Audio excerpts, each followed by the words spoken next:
이번 영상은 취미로 포도 키우기 2년차 종합 영상이고요. 똑같이 따라하시면 화분에서도 이런 열매를 수확할 수 있어요. 이미 다 보신 분들은 전정 방법이 추가됐으니까 1시간 42분부터 보시면 되고요. 그럼 영상 출발합니다. 오늘은 취미로 포도 키우기 2년차 첫 번째 영상이고요. 순치는 거랑 송이 정리하는 거, 그리고 첫 비료 주는 걸 보여드릴게요. 1년차는 이전 영상을 참고해 주시고요. 3년차 이후는 2년차랑 똑같으니까 2년차 방법대로 해주세요. 오늘은 3월 5일이고요. 포도나무 물올림이 시작됐어요. 작년에 잘랐던 가지 끝에 물방울이 맺혀있죠. 월동하다가 날씨가 조금만 따뜻해지면 물올림이 시작되고요. 중요한 건 최저 온도예요. 이게 제 포도나무를 보관했던 창고 온도예요. 포도나무 1년차 영상에서 겨울에는 최저 온도 7도 미만에서 보관해야 된다고 말씀드렸죠. 제 창고는 온도가 오르락 내리락 해도 2월 말까지는 7도 미만으로 잘 유지가 되거든요. 근데 신기하게 해마다 3월 1일쯤 되면 최저 온도가 7도를 넘어가요. 오늘이 3월 5일이니까 최저 온도가 7도를 넘은 지 아직 며칠 안 됐어요. 근데도 귀신같이 물올림이 시작됐죠. 물론 아직까진 물이 펑펑 나오는 수준까지는 아니고 이제 막 물올림이 시작됐어요. 이때부터는 물을 잘 주셔야 돼요. 물론 잎이 없으니까 화분이 빨리 마르진 않고요. 가끔 확인해보고 화분이 완전히 바짝 마르진 않게 물을 주시면 되세요. 물이 흐른다고 락발삼이나 상처치료제로 가지 끝을 막을 필요는 없고요. 물이 많이 흐르기 때문에 막아봐야 어차피 다시 뚫려요. 물올림이 시작됐으니까 앞으로 한 달 안에 눈이 트일 거예요. 오늘은 4월 4일이고요. 포도나무를 창고 밖으로 다 꺼냈어요. 온도가 5도 미만으로 안 떨어질 때 꺼내야 되고요. 5도 미만에서는 서리가 올 수 있거든요. 물론 저는 도심 옥상이기 때문에 온도가 낮아도 서리가 잘 안 오는 편이긴 해요. 그치만 텃밭이나 주변에 건물이 없는 곳은 서리가 쉽게 오거든요. 서리를 한번 맞으면 눈이 트인 나무는 냉해를 심하게 입어요. 잘못하면 포도송이가 달린 눈은 다 죽고 새로 눈이 트여서 포도가 없을 수도 있거든요. 그래서 눈이 트인 나무는 최저 온도가 5도 이상이 되면 밖에 내놓으셔도 돼요. 가장 먼저 할 일은 비료를 주는 거예요. 1년 차에는 상토에 비료가 충분히 들어있어서 비료를 많이 줄 필요는 없었어요. 근데 2년 차 이후는 화분 안에 비료가 하나도 안 남아있거든요. 그래서 1년 동안 사용할 양분을 전부 비료로 채워주셔야 돼요. 그렇다고 한 번에 1년치를 다 주면 여러 가지 문제가 생기겠죠. 그래서 차근차근 시기에 맞춰서 줄 거고요. 포도는 초기 성장이 빠르기 때문에 일단 나무를 꺼내면 바로 첫 비료를 주셔야 돼요. 오늘 줄 비료는 어분골드랑 용성인비이고요. 주는 양은 2년차 무화과랑 똑같아요. 어분골드 30ml, 용성인비 15ml를 줄 거예요.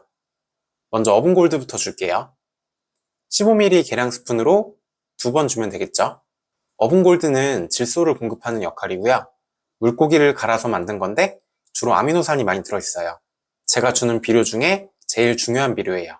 다음으로 용성인비는 15ml 계량 스푼으로 한 번 줄 거고요. 인, 칼슘, 마그네슘, 미량요소 공급용이에요. 흙 pH가 산성이 되면 중성으로 맞춰준 역할도 하고요. 그 다음에 줄 비료는 황산가리, 황산고토, 초산칼슘, 멀티마이크로 이렇게 6가지 비료만 있으면 포도, 무화과 등등 대부분 식물을 키울 수 있거든요. 영상이 너무 길어지니까 오늘은 당장 급한 첫 비료만 줬고요. 비료에 대한 건 다음에 자세히 다뤄볼게요. 이제 본격적으로 순치기를 해볼게요. 먼저 2년차 나무부터 보여드릴게요. 여기저기 순이 많이 나왔죠? 저희 가드닝랩 부직포 화분 기준으로 대형 화분에서 가지를 8개 키워서 포도송이는 4송이, 포도 무게로는 2kg 정도를 수확할 거예요. 수영에 대한 자세한 건 1년차 영상을 참고해 주시고요. 수는 작년에 키웠던 8개 가지에서 각각 1개씩 키워서 총 8개만 있으면 돼요. 그래서 이렇게 많은 순 중에 8개만 남기고 나머지는 다 잘라줄 거예요. 그걸 부르는 이름이 순치기, 순따기, 순정리 또는 순고르기라고도 부르고요. 이 나무는 품종은 금양 1호네요. 잘 보시면 세로로 일자로 세운 영구가지에서도 순이 나오고 있고요. 한마디씩 남겼던 열매가지에서도 순이 자랐죠. 기본적으로는 열매가지에서 나온 순에 포도가 있을 가능성이 높아요. 한번 보면 벌써 포도가 보여요. 이게 포도예요. 나중에 꽃이 핀 다음에 포도송이가 될 거고요. 꽃이 생겼으니까 이 열매가지 근처에 있는 다른 순은 다 잘라줄게요. 먼저 열매가지 첫 번째 마디에 포도가 열린 순 말고도 좌우로 순이 한 개씩 더 있어요. 포도는 한 자리에 눈이 3개씩 생기거든요. 그 중에 가운데 눈이 보통 가장 튼튼하고요. 나머지 2개는 눈이 트일 때도 있고 안 트일 때도 있어요. 그 2개는 보조눈이라고 부를게요. 만약에 가운데 순에 포도가 없었으면 나머지 2개 보조눈을 더 키워서 포도가 있나 봐야 될 텐데 가운데 순에 포도가 잘 있으니까 옆에 있는 보조눈은 필요가 없어요. 왼쪽 보조눈은 아직 작은데 오른쪽 보조눈은 많이 부풀었으니까 떼줄게요. 가운데 순이 안 다치게 조심조심 떼주세요. 그 다음에 영구가지에서 나온 순도 필요가 없어요. 열매가지에 포도가 없으면 영구가지에서 나온 순이라도 써야 될 텐데 이쪽 열매가지는 포도가 있으니까 영구가지 순은 제거해 줄게요. 그 다음 열매가지 볼게요. 여기도 포도가 있네요. 영구가지에서 나온 순은 제거할게요. 맨 위 열매가지도 포도가 있어요. 영구가지 순은 전부 제거하고요. 여기도 포도가 있죠. 영구가지 눈은 아직 작아서 커지기 시작하면 잘라줄게요. 여기도 열매가지에 포도가 있고요. 여기는 아직 포도가 있는지 확실치 않아요. 일단은 더 놔뒀다가 포도가 확실히 있으면 근처 다른 순은 제거할게요. 이런 식으로 순치기를 해주면 되세요. 한 나무 더 해볼게요. 이 나무가 포도 키우기 1년 차에 나왔던 나무예요.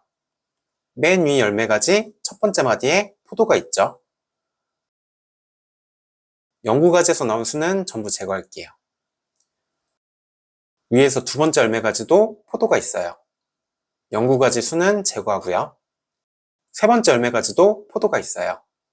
영구가지 순도 제거하고 보조눈이 트인 것도 제거할게요. 아래쪽은 아직 확실치 않고요. 이 나무는 무화과 포도 삽목 영상에 나왔던 나무예요. 작년에 삽목한 나무 중에 가장 마지막 5월 31일에 삽목했고요. 열매가지에는 포도가 없을 것 같고 영구가지에는 포도가 있을 것 같다고 말씀드렸었죠. 맨 위 열매가지부터 역시나 포도가 없어요. 어떻게 하냐면 순이 자란 부분이 납작하죠. 포도가 들어있으면 동그랗고 통통한데 포도가 없으면 이렇게 납작해요. 물론 착각할 수도 있으니까 이렇게 미리 판단해서 순을 잘라버리지는 마시고요. 그냥 재미로 추정만 해보시고 포도가 없다는 게 확실해질 때까지 더 놔둘게요. 근데 문제는 영구가지에서 트인 이 순도 어째 포도가 없는 것 같아요. 위에서 두 번째 열매가지도 포도가 없네요. 후속으로 나오고 있는 순들이 전부 다 포도가 없는 것 같아요. 이 부직화분에 심은 게 8월 6일인데 아무래도 8월에 심는 건 너무 늦긴 늦었나 봐요. 일단은 좀 더 지켜볼게요. 오늘은 4월 21일이고요. 기다려봐도 결국에는 포도가 하나도 없네요. 포도가 열리는 위치는 하나, 둘, 셋, 넷. 이 네 번째 마디랑 다섯 번째 마디에 포도가 열려요. 물론 품종이나 나무에 따라서 조금은 달라서 세 번째, 네 번째 마디에 열리기도 하고요. 다섯 번째랑 여섯 번째 마디에 열리기도 해요. 어쨌든 네 번째 마디 근처 두 마디에 연달아서 포도가 열려요. 근데 여기는 네 번째, 다섯 번째 마디에 덩굴손이 자라고 있죠. 포도가 안 열리면 포도 대신 덩굴손이 자라요. 덩굴손이 자란 마디가 두 개 보인다는 건 이 순에는 포도가 없다는 뜻이에요. 운이 좋으면 이 두 마디 중에 한 마디라도 포도가 열릴 수도 있거든요. 근데 이렇게 두 개가 다 덩굴손이면 이 순에는 포도가 없어요. 그 다음 마디는 더 키워봐야 다 덩굴손만 나오고요. 참고로 덩굴손은 두 마디에 연달아 나오고 한 마디는 덩굴손이 없어요. 예를 들어 4번, 5번 마디에 덩굴손이 나왔으면 6번 마디는 덩굴손이 없고요. 그 다음 7번, 8번 마디는 다시 덩굴손이 있어요. 9번 마디는 덩굴손이 없고요. 10번, 11번 마디는 또 덩굴손이 달려서 나와요. 어쨌든 열매가지 첫 번째 순이 포도가 없으면 영구가지 순에서라도 포도를 찾아봐야겠죠. 이 가지가 영구가지에서 나온 가지고요. 하나, 둘, 셋, 넷, 네 번째, 다섯 번째 마디가 다 덩굴선만 나왔어요. 이 가지도 꽝이네요. 어차피 다 포도가 없으니까 가지를 한 개만 남기고 나머지는 자를게요. 아래쪽 가지 대비 혼자만 너무 많이 자라서 열매 가지에서 나온 걸 자르고 영구 가지에서 나온 좀 더 약한 가지를 남겼어요. 그 다음에 위에서 두 번째 열매 가지를 볼게요. 여기도 덩굴선만 두 개예요. 영구 가지에서 나온 순도 덩굴선만 두 개죠. 아래쪽 가지들은 열매 가지에서 나온 순을 남기고 영구 가지에서 나온 순을 자를게요. 이렇게 해서 포도가 있든 없든 최종적으로 8개의 순을 남겨주세요. 이 나무는 어쩔 수 없이 내년을 기약해야 되겠네요. 이번에는 3년차 이상 나무를 볼게요. 오늘은 4월 6일이고요. 나무가 3년차가 넘어가면 가장 먼저 아셔야 될 건 포도는 작년에 생긴 눈에서만 포도가 열린다는 거예요. 이 나무는 올해로 4년차 나무고요. 세로로 일자로 서 있는 게 영구가지고 1년차에 자란 부분이고요. 여기 열매가지 한 마디도 1년차에 자랐던 부분이에요. 여기서도 눈이 나왔죠. 이런 눈에는 포도가 안 들어있을 가능성이 높아요. 그 다음 이만큼이 2년차에 자란 부분이고요. 여기서 나온 눈에도 포도가 안 들어있을 거예요. 그 다음에 이만큼이 3년차, 그러니까 작년에 자랐던 부분이에요. 여기서 나온 눈에만 포도가 있을 거예요. 작년에 열매가지의 눈을 한 개만 남기고 잘랐는데 그 눈 한 개가 제일 위에 자란 이 순이고요. 작년에 자란 가지의 맨 아래에도 순이 한 개 있어요. 이거를 기저화라고 부르는데 이것도 작년에 생긴 눈이에요. 그러니까 작년에 눈을 한 개만 남기고 자른다고 말씀드렸는데 사실은 눈이 한 개 더 숨어 있어서 실제로는 총 2개씩 남긴 거예요. 그래서 포도가 열릴 가능성이 있는 자리는 작년에 자란 이 눈이랑 여기 기저화만 가능성이 있어요. 그러니까 나머지 오래된 가지에서 나온 순은 굳이 키울 필요 없이 빨리 자를수록 나무가 헛고생을 안 하겠죠. 이렇게 따줄게요. 정리해보면 작년 가지에서 나온 순은 첫 번째 마디 보조는 기저화 중에 포도가 있는지 확인하고 한 개만 남기면 되지만 오래된 가지에서 나온 순은 볼 것도 없이 미리 제거해버리면 되세요. 오늘은 4월 11일이고요. 5일 사이에 포도가 많이 자랐죠. 누가 봐도 확실히 포도라는 걸 알 만큼 많이 자랐어요. 이제 작년 가지에서 나온 순도 정리해 줄게요. 지금 기저에서 나온 순에도 포도가 있어요. 근데 방향상 저는 기둥에 붙여서 이쪽으로 가지를 유인할 건데 이 순은 유인이 힘들 것 같아요. 그리고 아래쪽 다른 순 대비 혼자만 너무 크게 자랐어요. 그래서 이 순을 제거할게요. 3년차 이후에는 열매가지 하나에서도 여러 순이 포도를 다 가지고 있는 경우가 많아요. 그럼 어떤 순을 남길지는 크게 중요하진 않고 열매가지 한 개당 순을 한 개씩만 남기면 되세요. 저는 보통은 튼튼한 순 중에서 유인하기 편한 걸 남기는 편이에요. 그리고 남길 8개 순이 서로 크기가 엇비슷하면 더 좋고요. 이 열매가지에서도 큰 순이 2개가 있어요. 포도는 다 들어있는데 앞으로 자라는 건 옆으로 유인하다 부러지기 쉬우니까 제거할게요. 여기도 포도가 있으니까 보존운에서 자란 순은 제거하고요. 기저화도 제거할게요. 여기도 포도가 다 있어요. 유인하기 편하고 제일 큰 순을 남길게요. 여기도 포도가 있죠. 유인하기 불편한 건 제거하고요. 정리하면 3년차 이후부터는 제일 먼저 오래된 가지에서 나온 순은 전부 잘라주시고요. 작년에 자란 가지에서 나온 순만 남겨주세요. 첫 번째 눈에서 자란 순이랑 기저화가 남겠죠. 그 다음에 그 순 중에서 어떤 걸 키울지는 당연히 포도가 있는 걸 남겨야 될 거고요. 웬만하면 다 포도를 가지고 나올 텐데 유인하기 편하면서 8개 순이 크기가 서로 비슷하게 남겨주시면 좋아요. 순 정리가 다 끝났고요. 왼쪽에 4개, 오른쪽에 4개만 남았죠? 마지막으로 포도 자르는 걸 보여드릴게요. 오늘은 4월 21일이고요. 열매가지 8개 남겨놓은 게 벌써 많이 컸어요. 네 번째, 다섯 번째 마디에 포도도 많이 컸죠. 가지 한 개당 포도가 최대 2개씩 달릴 거예요. 그럼 열매가지 8개에 각각 2개씩 달리면 총 16송이까지 열릴 수가 있겠죠. 당연히 이 작은 화분에 16송이를 다 익힐 순 없어요.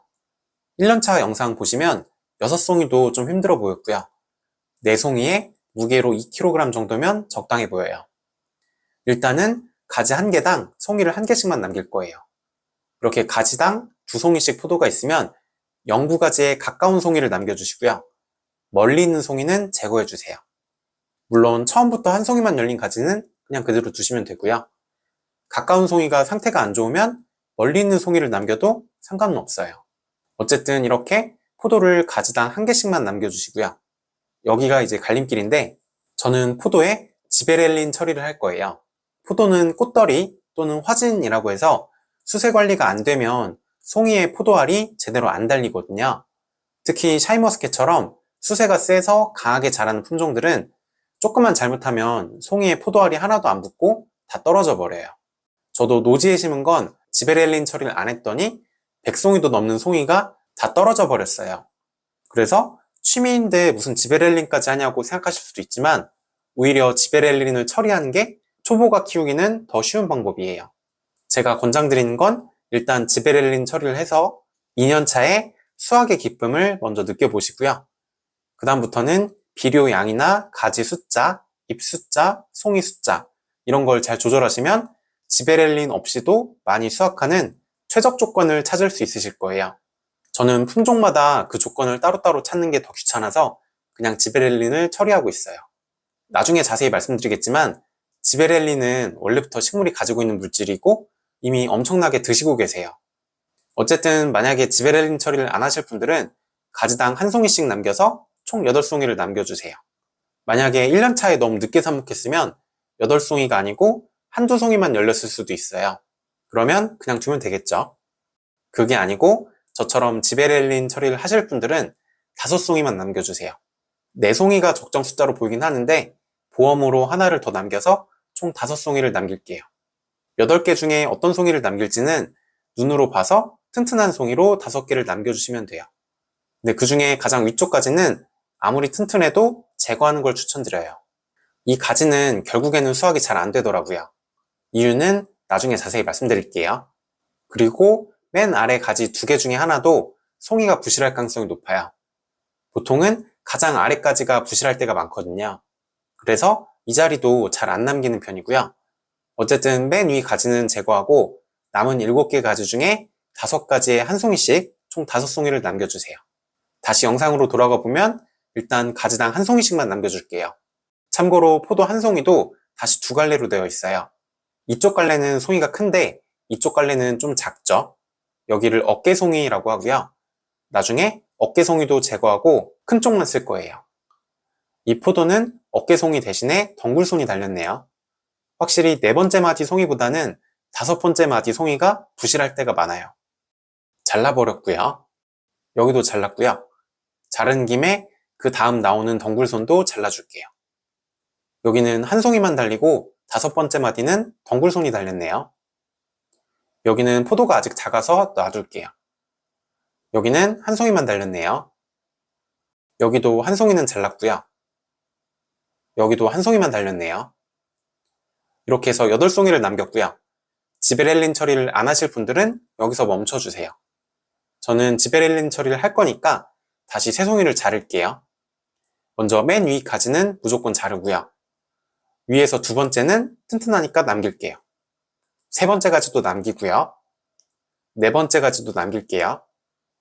5번째 가지는 송이가 부실해서 자를게요. 하나를 더 잘라야 되는데 어째 6번째, 7번째, 8번째 가지는 셋이 비슷비슷하네요. 그럼 그냥 맨 아래 8번째 가지를 자를게요. 이렇게 해서 포도 정리까지 마쳤고요. 1년차 때 보여드린 대로 하니까 진짜로 나무마다 포도가 열리는 게 신기하죠? 송이가 봐도 참 예쁘게 생긴 것 같아요. 다음 영상에서는 비료 주는 걸 자세히 말씀드리고요. 작년에 삽목한 5그루에 각각 포도가 몇 송이씩 달렸는지 결산을 해볼게요. 감사합니다. 이번 영상은 취미로 포도 키우기 2년차 2번째 영상이고요. 가지 유인하는 거랑 비료 주는 거, 그리고 겹순 따는 거랑 작년 삽목 시기에 따라서 열매가 몇 개씩 열렸는지 보여드릴게요. 먼저 가지 유인부터 해볼게요. 오늘은 4월 28일이고요. 포도나무가 많이 자랐죠. 앞에 살짝 보이는 무화과랑 비교해보면 무화과는 이제 막 눈이 트여서 잎이 몇 장 되지도 않는데 포도는 난리가 났어요. 저는 이상하게 이럴 때 포도가 안쓰럽더라고요. 무화과는 지중해 따뜻한 곳에 살던 나무라 여유가 넘쳐요. 어차피 겨울이 오려면 한참 남았으니까 급할 게 없이 봄에 천천히 자라고 있어요. 근데 포도는 조금만 늦으면 추워지니까 날씨가 조금만 풀려도 급하게 자라거든요. 잘 자라고 있는 게 이대로 둬도 될 것 같은데 왜 유인을 해야 될까요? 포도 1년차 때도 잠깐 말씀드렸는데 과일나무는 가지를 눕혀줘야 다음에 열매가 잘 열려요. 그래서 8개의 열매 가지를 이렇게 다 수평으로 눕혀줄 거예요. 전후를 비교해보면 확실히 차이가 있죠. 그리고 이렇게 눕혀줘야 가지에 햇빛이 더 잘 들어요. 이것도 내년 열매 생성에 중요해요. 저희가 내년에 쓸 눈은 열매 가지 첫 번째 눈이거든요. 유인하기 전을 보면 첫 번째 눈 근처에 잎이 무성하죠. 반면에 유인 후에는 첫 번째 눈 근처가 많이 환해졌어요. 거봉같이 수세가 약한 품종은 영향이 아주 크진 않은데 샤인머스켓처럼 수세가 센 품종들은 유인을 잘 해주셔야 3년차, 4년차에도 계속 열매가 잘 열려요. 관리를 안 하면 나이를 먹어도 포도가 안 열리는 경우가 많거든요. 유인한 건 특별한 건 없어요. 가지를 살살 눕혀서 묶어주세요. 묶을 땐 양말 목끈으로 묶는 걸 제일 추천드려요. 신축성이 있어서 나중에 가지가 더 자라거나 굵어져도 가지를 파고들지 않거든요. 묶었다 풀었다 하기도 쉬워서 작업 효율도 높고요. 묶는 방법은 오이 영상에서 보여드렸었는데 간단히만 다시 보여드릴게요. 왼쪽을 1번, 오른쪽을 2번이라고 해볼게요. 일단 1번을 2번 안쪽으로 넣어주시고요. 다시 2번을 1번으로 넣어주세요. 그 다음에 당기면 끝입니다. 다시 한번 해볼게요. 1번을 2번에 넣고 그 다음엔 반대로 2번을 1번 쪽에 넣어주세요. 한두 번만 해보시면 그 다음부터는 엄청 쉬우실 거예요. 주의하실 건 가지가 부러지기 쉬워요. 어디가 부러지냐면 오래 자란 열매 가지가 통째로 부러져요. 여기를 보시면 위쪽은 초록색 열매 가지가 있는데 이 자리는 초록색 열매 가지가 하나도 없죠. 이게 보여드리려고 일부러 부러뜨린 게 아니고 저도 유인하다 실수해서 부러졌어요. 그래서 무리하게 눕히진 마시고요. 약간 세워서 묶은 다음에 가지 아래쪽을 움직이지 않게 한 손으로 잡고 다른 손으로 살살 눕히는 것도 방법이에요. 그리고 중요한 것 중에 하나는 눕히는 시기예요. 열매 가지가 너무 어릴 때 눕혀도 잘 부러지고요. 그렇다고 너무 커져도 잘 부러지거든요. 이거는 내가 묶을 위치가 영구 가지에서 거리가 얼마나 되는지에 따라서 달라요.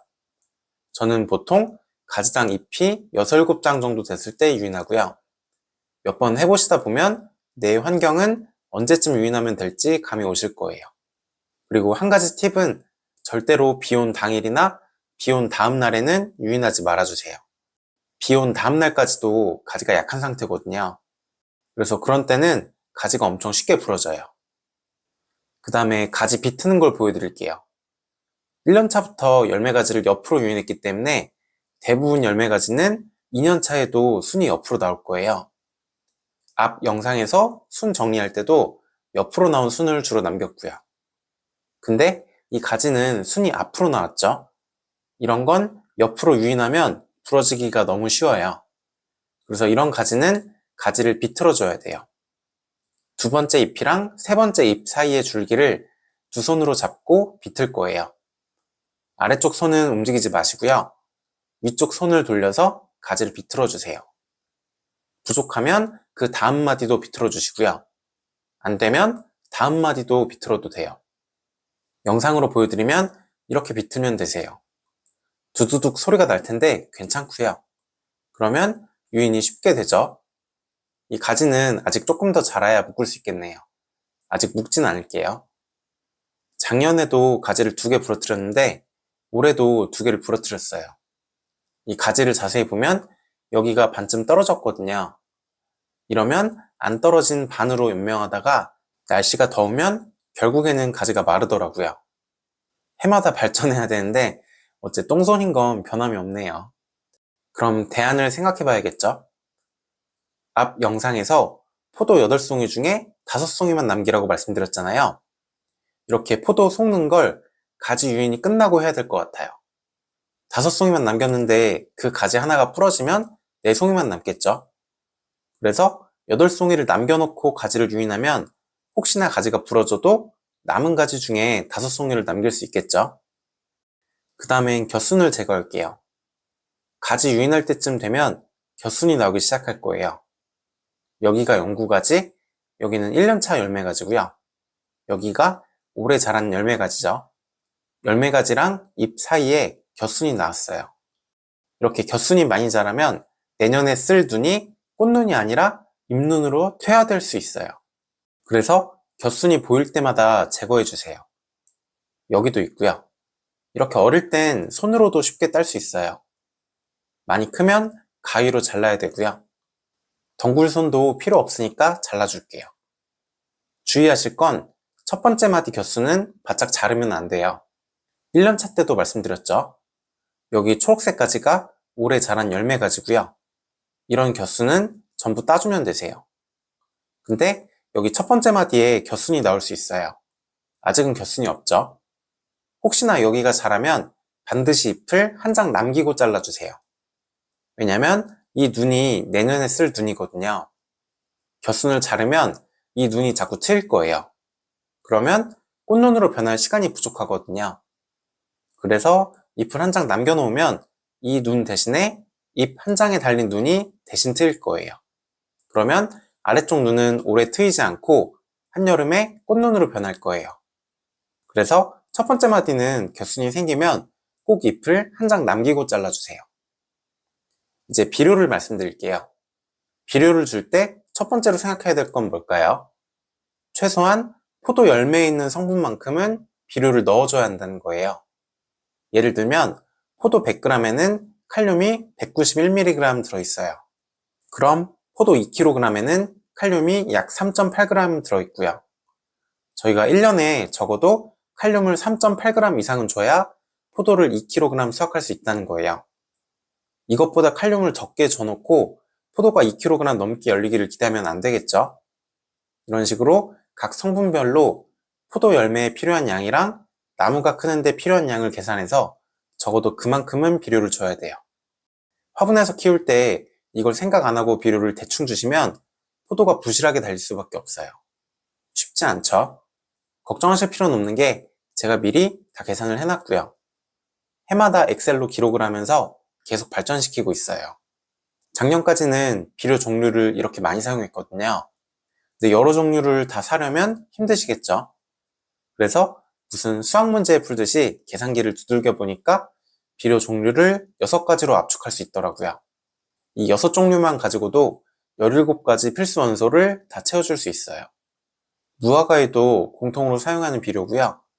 블루베리처럼 산성흙에서 키우는 식물은 조금 다른데 일반적인 식물에는 다 공통으로 적용할 수 있어요. 이 표에 있는 날짜에 해당하는 비료를 주면 되세요.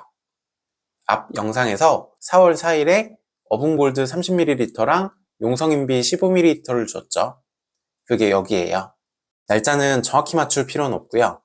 대충만 비슷하게 주세요. 특징적인 게 초산칼슘은 황산가리, 황산고토랑 같이 주시면 안 돼요. 같이 주면 흔히 얘기하는 섞고 황산칼슘이 생겨서 물에 안 녹거든요. 그렇다고 칼슘만 덩그러니 줘도 안 좋아요. 칼슘, 가리, 고토는 서로서로 흡수를 방해하거든요. 그래서 칼슘만 주면 가리랑 고토, 결핍 증상이 나타날 수 있어요.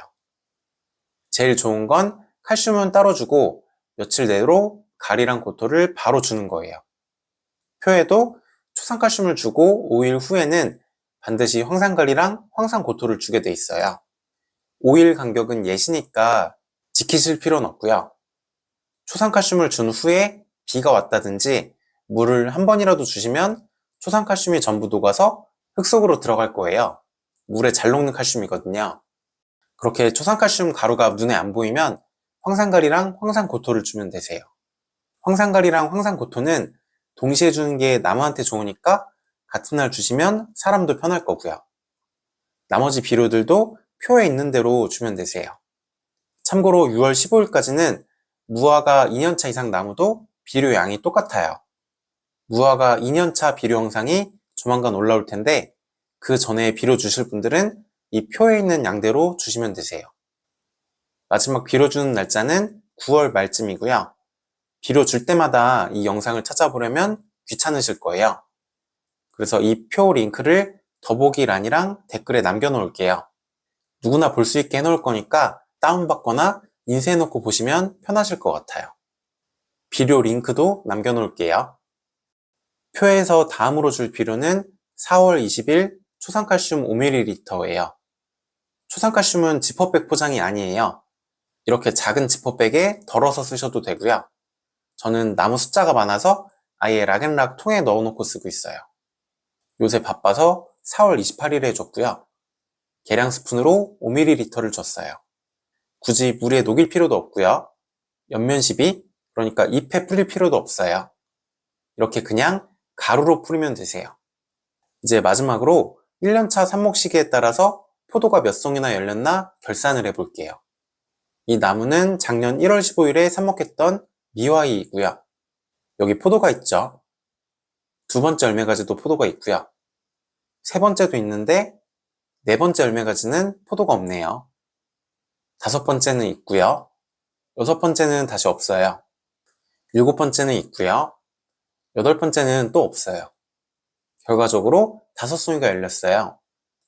제일 빨리 삽목한 나무인데 포도가 없는 가지도 있죠. 이건 품종 탓인 것 같아요. 미와이도 샤인머스켓처럼 수세가 센 품종인가 봐요. 최근에 나오는 신품종들은 거의 다 수세가 세더라고요. 샤인머스켓이 워낙 유행이라 비슷한 계열로 계속 교배해서 그래요. 그래도 필요한 5송이는 열렸으니까 성공적이고요. 두 번째 나무는 미와이랑 똑같이 1월 15일에 삽목한 거봉 닮은 포도예요. 정확한 품종은 모르고요. 이 나무는 다른 집에 선물로 보내서 전체 사진은 없는데 8송이가 다 열렸다고 하더라고요. 세 번째 나무는 작년 4월 23일에 삽목한 거봉 닮은 포도고요. 포도 키우기 1년차 영상에 나왔던 나무예요. 역시나 8송이가 다 열렸어요. 네 번째 나무는 작년 4월 23일에 삽목한 금양 1호고요. 이 나무가 앞 영상에서 포도송이를 잘랐던 나무예요. 그래서 지금은 5송이만 남기고 다 잘랐는데 자르기 전에는 열매가지 8개에 전부 포도가 있었죠. 마지막 5번째 나무는 작년 5월 31일에 삽목한 거봉 닮은 포도고요. 무화과 포도 삽목 영상에 나왔던 나무예요. 전부 덩굴손만 나왔고 포도는 한 송이도 없어요. 결론적으로 삽목은 늦어도 4월 말까지는 시작해 주시고요. 묘목은 6월 말까지는 부직 화분에 심어야 되고요. 수세가 센 품종들은 일찍 심었어도 방심할 수 없어요. 1년차 영상에서 보여드렸던 대로 숨막기도 해주시고 겨순도 잘라주시고 잘 관리해주세요. 삽목도 가능하면 일찍 시작하는 게 좋을 것 같고요. 포도 키우기 2년차 다음 영상은 2년차 숨막기랑 지베렐린 처리가 될 것 같아요. 영상이 준비된 대로 다시 돌아오겠습니다. 감사합니다. 포도 키우기 2년차 세 번째 영상이고요. 이번에는 숨막기 하는 거랑 지베렐린 처리하는 걸 보여드릴게요. 지베렐린은 잘 모르는 분들도 많고 처리하는 분들도 원리는 모르거나 안전할지 걱정이 많으실 거예요. 이번 영상에서 아주 자세히 알아볼게요. 먼저 숨막기부터 해줄게요. 1년차는 가지마다 잎을 6장씩만 남기고 끝을 잘랐죠. 2년차 때는 열매가 있는 가지는 10장, 열매가 없는 가지는 8장만 남길 거예요. 약간 놀란 분들도 계실 거예요. 전통적인 이론이랑은 조금 다르거든요. 알려지기로는 샤인머스켓 같은 경우는 한 송이당 잎 14장 정도가 최적이라고 알려져 있고요. 수세가 더 센 품종들은 16장까지도 남겨요. 반대로 캠벨처럼 수세가 약한 품종은 한 송이당 잎 7장 정도를 얘기하기도 하고요. 근데 제가 키우는 방식에서는 작은 화분이라 조금 다른 것 같아요. 이것보다 잎 숫자가 많아지면 축과가 심해져요. 축과가 뭐냐면 햇빛이 강해서 물이 부족하면 잎이 열매에 있는 물을 뺏어가는 거예요. 그럼 열매가 쭈그러들거나 말라버리거든요. 송이랑 잎을 더 많이 키웠을 때는 축가 때문에 포도 알이 남아나진 않더라고요. 그래서 포도가 달린 가지는 잎 10장, 포도가 안 달린 가지는 잎 8장을 남기고 끝을 잘라주세요. 먼저 포도가 없는 가지고요. 하나, 둘, 셋, 넷, 다섯, 여섯, 일곱, 여덟. 잎이 8장 이상 자라면 끝을 잘라주세요. 겹순이 나온 것도 잘라줄게요. 여기도 포도가 없으니까 하나, 둘, 셋, 넷, 다섯, 여섯, 일곱, 여덟. 잎을 8장 남기고 잘라주고요. 이번엔 포도가 있는 가지고요. 하나, 둘, 셋, 넷, 다섯, 여섯, 일곱, 여덟, 아홉, 열. 10장을 남기고 끝을 자르고요. 덩굴선도 잘라줄게요. 다 잘랐고요. 오늘이 5월 8일이에요.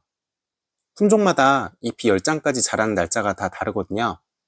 그리고 같은 나무에서도 가지마다 자라는 속도가 달라요. 만약에 먼저 8장이나 10장에 도달하는 가지가 있으면 일부만 먼저 자르셔도 돼요. 꼭 한 번에 다 잘라야 되는 건 아니고요. 빨리 자라는 가지를 먼저 잘라주시면 느린 가지가 더 빨리 자랄 수 있어서 좋아요. 포도송이는 잘 크고 있긴 한데 확실히 올해 좀 느리네요. 작년이랑 재작년엔 이때쯤 첫 꽃이 피었거든요. 조금 느려도 큰 문제는 아니고요. 작년에 삽목한 나무 중에 늦게 삽목해서 올해 열매가 안 열린 나무도 있었죠.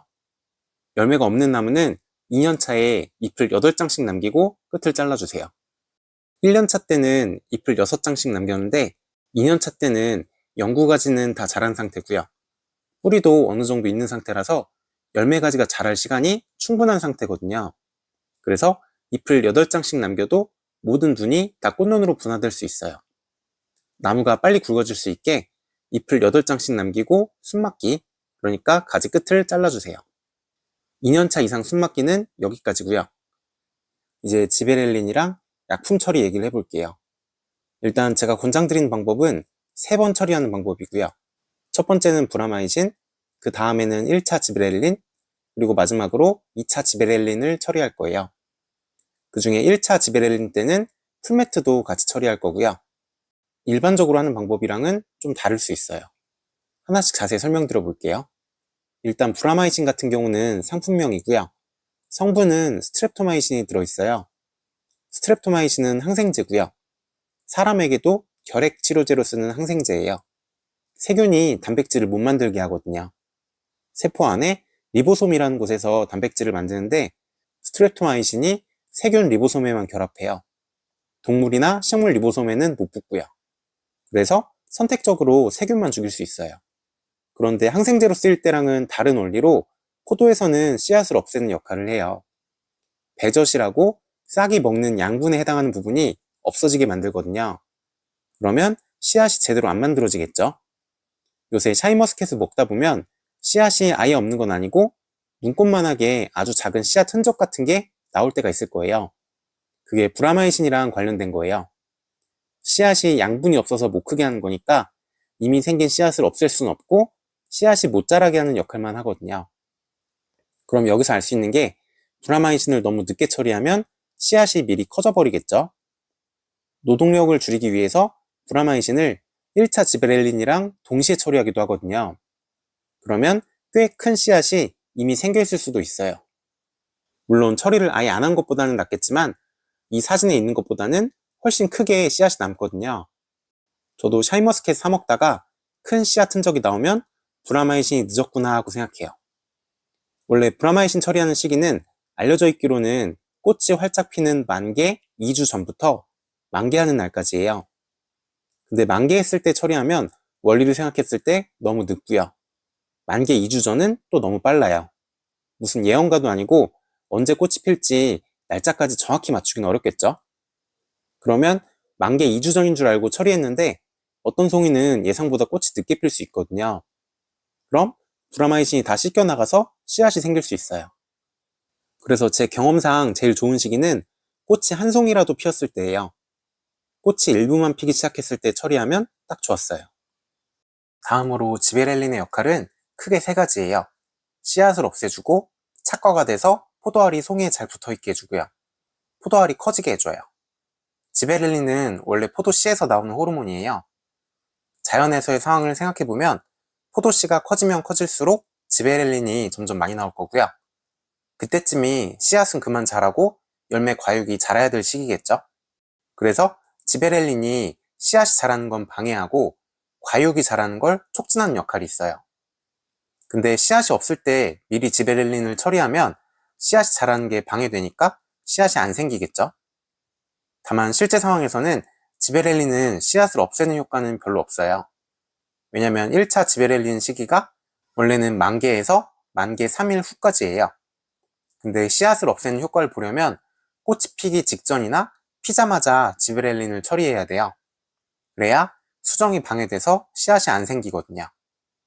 근데 그렇게 일찍 지베렐린을 처리하면 포도알 크기가 고르지가 않고요. 포도송이 아래쪽이 휘어지는 경우가 많아요. 그래서 실제로는 이미 꽃이 다 피고 만개 3일 후에 가깝게 처리하는 경우가 많거든요. 그래서 씨앗이 안 생기게 하는 건 지베렐린보다는 브라마이신의 효과가 크고요. 씨앗 생기지 말라고 지베렐린을 급하게 처리할 필요가 없으세요. 만개 3일 후까지 최대한 다 채워서 늦게 처리하는 게 송이가 더 예쁘게 나와요. 지베렐린의 주 역할은 착과랑 포도알이 커지는 거예요. 지베렐린이 씨에서 나오는 호르몬이라고 말씀드렸죠. 그래서 지베렐린을 처리하면 포도알은 자기가 씨앗이 있는 줄 알거든요. 그래서 수정이 안 됐는데도 수정이 된 줄 알고 포도알이 안 떨어지고 송이에 잘 붙어 있어요. 취미재배에서는 이게 제일 중요해요. 뿌리 양, 잎 숫자, 비료 양, 품종, 나무 나이 이런 거 사이에 균형을 못 맞추면 포도알이 수정이 안 되고 다 떨어져 버리거든요. 특히 샤인머스켓 같은 품종은 균형 맞추기가 정말 어려워요. 그래서 다른 건 다 안 해도 지베렐린 정도는 처리해서 착과를 시켜주는 게 정신 건강에 좋아요. 저도 처가 노지에 심어 놓은 건 신경을 안 썼더니 100송이 넘게 포도가 생겼다가도 수정이 안 돼서 착과가 한 송이도 안 되더라고요. 그 다음에 포도알이 커지는 것도 지베렐린 때문에 씨앗이 있다고 착각하니까 열매가 점점 성숙하면서 커지는 거예요. 그래서 실제 상황에서는 지베렐린의 주 역할이 착과랑 포도알이 커지는 거고요. 마지막으로 풀매트도 살펴볼게요. 풀매트는 포클로르페뉴론이라는 성분이고요. 합성 사이토키닌이에요. 사이토키닌도 지베렐린처럼 식물 호르몬이고요. 근데 포클로르페뉴론은 원래 식물에 있는 사이토키닌은 아니에요. 사이토키닌 중에 제아틴이라고 옥수수에 많은 사이토키닌이 있는데 그거랑 비슷하게 합성해서 만든 사이토키닌이 포클로르페뉴론이에요. 사이토키닌이 원래 식물에서 세포 분열이랑 세포가 커지게 하는 역할을 하거든요. 그래서 풀매트도 열매가 커지게 하는 역할이에요. 비슷한 제품으로 더크리도 있어요. 풀매트랑 더크리 중에 어떤 게 더 좋은지는 상황에 따라 달라요. 더크리는 포도알 크기가 더 커지는 대신 껍질이 조금 질겨지고요. 풀매트는 포도알 크기가 좀 더 작은 대신 껍질이 부드러운 편이에요. 그럼 취미재배에선 뭐가 좋을지가 대충 답이 나오죠. 저는 크기보다 맛이 중요하니까 풀매트만 쓰고 있어요. 거기다 1, 2차에 다 풀매트를 쓰지는 않고요. 1차 지베렐린 때만 풀매트를 넣어주고요. 2차 지베렐린 때는 지베렐린만 쓰고 있어요. 1차 때 풀매트를 썼는데 2차 때도 풀매트를 쓰면 열과, 그러니까 열매가 터지는 경우가 생겨요. 특히 나무가 건강하면 2차 때는 풀매트를 안 써도 포도알이 충분히 커지거든요. 그리고 풀매트가 비싸기 때문에 굳이 2차 때는 쓰지 마시고요. 1차 때만 쓰시면 돼요. 포도알 크기를 결정하는 건 세포 분열이 제일 중요하거든요. 세포 하나하나가 커지는 건 나중에도 얼마든지 커질 수 있는데 세포 개수가 몇 개 있는지는 처음에 세포가 분열할 때 결정되면 이후에는 바꿀 수가 없어요. 그래서 세포 분열이 가장 활발한 1차 지베렐린 처리 때 풀매트를 써주면 세포 분열이 많이 돼서 세포 개수가 늘어나고요. 2차 때는 풀매트를 쓰면 세포 크기만 커지는 건데 세포 크기는 나중에 더 키울 수 있어요. 사실 포도알이 커지는 게 약품도 중요하지만 나무가 튼튼해야 되거든요. 그래서 1년차부터 제 영상을 따라오셨으면 이 표대로만 처리해도 충분해요. 실제로 농사를 짓는 경우에는 지베렐린 농도랑 풀매트 농도 같은 것도 나무 수세를 보고 해마다 조금씩 조정해야 돼요. 그리고 포도 품종마다도 권장 농도가 조금씩 달라요. 근데 제 방법대로 키우셨으면 품종 상관없이 나무 자라는 게 대충 비슷하게 크거든요. 화분 크기를 부직 화분 대형으로 고정했고 비료 양도 딱 정해진 양을 주기 때문에 어떤 품종을 키워도 비슷하게 커요. 나무 나이도 크게 상관이 없고요. 그래서 머리 아프게 약품 농도를 바꾸지 마시고 이 농도대로만 주시면 이렇게 멋진 포도가 달릴 거예요. 여기까지 각 약품에 대한 원리를 자세하게 말씀드렸고요. 아마 교육 같은 거 들어보셔도 방법만 알려주지 원리를 이렇게 자세히 말해주는 곳은 잘 없을 거예요. 저도 우리나라 자료는 자세한 게 없어서 해외 논문을 하나씩 뒤져서 다 찾은 거거든요. 찾아보니까 이런 원리 자체가 최근 10년 동안에 자세히 밝혀진 거예요. 너무 깊이 들어가면 아무도 안 보실까봐 적당히만 설명했지만 아마 포도 키우시는 분들은 설명드린 거 정도만 보셔도 꽤 도움이 되실 것 같아요. 혹시나 주변에 관련된 분들이 있으면 영상 공유해 주셔도 좋을 것 같고요. 이제 이 약품들이 안전한지를 다뤄볼게요. 먼저 브라마이신부터 볼게요. 브라마이신은 결핵에 쓰는 항생제라고 말씀드렸고요. 이미 사람한테 쓰고 있는 물질이죠. 큰 문제는 없다는 뜻이에요. 다만 당연히 모든 약은 부작용이 있기 때문에 스트랩토마이신도 부작용이 있고요. 몸무게가 50kg인 사람 기준으로 하루에 0.7g 이상 흡수되면 청력에 문제가 생길 수가 있어요. 뒤에서 다시 보여드리겠지만 저희가 물 2리터에 2g을 넣을 거고요. 이걸 포도송이에 묻힐 거예요. 묻어봐야 얼마 안 묻겠죠. 대충 10ml 묻는다고 치고 이때 묻은 브라마이신이 분해가 하나도 안 되고 포도에 그대로 남아있다가 먹는다고 해도 하루에 포도를 70송이는 먹어야 청력에 문제가 생겨요. 하루에 포도 70송이를 먹으면 청력에 문제가 생기기 전에 당이 치솟든지 배가 터지겠죠. 걱정하실 필요 전혀 없고요. 실제로는 브라마이신 처리하고 120일 정도 지나면 포도에 브라마이신이 거의 안 남아 있어요. 70송이가 아니고 7000송이를 먹어도 걱정하실 필요는 없어요. 그 다음에 가장 문제가 지베렐린이에요. 샤인머스켓이 유행하고 나니까 씨 없는 포도 먹으면 성조숙증이 온다? 이런 얘기가 많이 돌아다녀요. 이건 정말 말도 안 되는 얘기고요. 콩나물 많이 먹으면 키 큰다? 이런 얘기만큼이나 말이 안 되는 얘기예요. 콩나물이 길쭉하다고 해서 많이 먹는다고 키도 길쭉해지는 게 아니죠. 그런 논리면 빼빼로를 먹어도 키가 커야 돼요. 지베렐린이 식물 호르몬이니까 호르몬이라는 단어에 꽂혀서 성조숙증이 온다는 낭설이 생긴 것 같아요. 이건 정말 멍청한 얘기인 게 식물 호르몬이랑 동물 호르몬은 구조가 완전히 다르거든요. 동물 성 호르몬은 스테로이드 구조고요. 지베렐린은 다이테르핀 구조예요. 복잡한 얘기까지 안 하고 원래부터 식물이 가지고 있는 호르몬이라는 것만 생각해봐도 말도 안 되는 얘기죠. 그게 진짜면 우리는 식물을 먹지 말고 육식만 하고 살아야 돼요. 그리고 사실 샤인머스켓 이전부터 지베렐린이 엄청 많이 쓰였거든요. 대표적으로 오렌지, 딸기, 블루베리, 양배추, 감자, 체리 등등 해외에서는 농사 지을 때 엄청 많이 쓰는 물질이에요. 양배추나 감자 같은 건 대부분 국산을 먹으니까 큰 상관은 없고요. 수입산 중에 대표적인 거 두 개가 체리랑 설탕이에요. 체리 열매 키울 때도 해외에선 지베렐린을 많이 쓰거든요. 체리는 비싸서 잘 안 드신다고요? 설탕은 무조건 드시죠? 사탕수수 키울 때도 지베렐린 처리를 해야 설탕이 많이 나와요. 국산 중에서는 배가 대부분 지베렐린 처리가 돼 있어요. 그래서 식물에 원래부터 있던 지베렐린이든 아니면 사람이 뿌려놓은 지베렐린이든 이미 지베렐린을 많이 드시고 계세요. 굳이 포도에서만 걱정하실 필요는 없고요. 그래도 못 믿으실 수 있으니 미국 자료를 몇 개 보여드릴게요. 지베렐린이 우리나라에선 농약으로 분류되는데 미국 농무부 자료를 보면 미국은 지베렐린을 써도 유기농으로 인정해줘요. 그것도 사용량 무제한으로요. 그리고 미국 연방법에도 지베렐린은 독성이 낮기 때문에 성장 조절제 중에서도 예외로 둬서 양을 제한하지 않는다고 돼 있어요. 미국 환경청에서 나온 농약 허가 자료에도 독성이 가장 낮은 물질로 분류되어 있고요. 생식 독성은 전혀 없는 걸로 나왔어요. 마지막으로 풀매트도 볼게요. 사실 사람들이 잘 몰라서 그렇지 가장 걱정해야 되는 건 지베렐린이 아니고 풀매트예요. 이건 자연에 있는 식물 호르몬이랑 완전 똑같진 않고 사람이 다르게 만든 물질이거든요. 유럽 식품안전기관에서 나온 자료를 보면 풀매트는 몸에 축적되지 않고 대소변으로 빠르게 빠져나간다고 되어 있고요. 몸무게가 50kg인 사람 기준으로 하루에 2.5mg까지는 안전해요. 이게 얼만큼이냐면 포도에 묻은 풀매트가 하나도 안 없어지고 수확할 때까지 남아있어도 하루에 포도 50송이까지는 먹어도 돼요. 실제로는 30일만 지나도 포도 속의 풀매트는 거의 다 없어지고 검출이 안 되거든요. 그래서 50송이가 아니고 5000송이를 드셔도 문제가 없어요.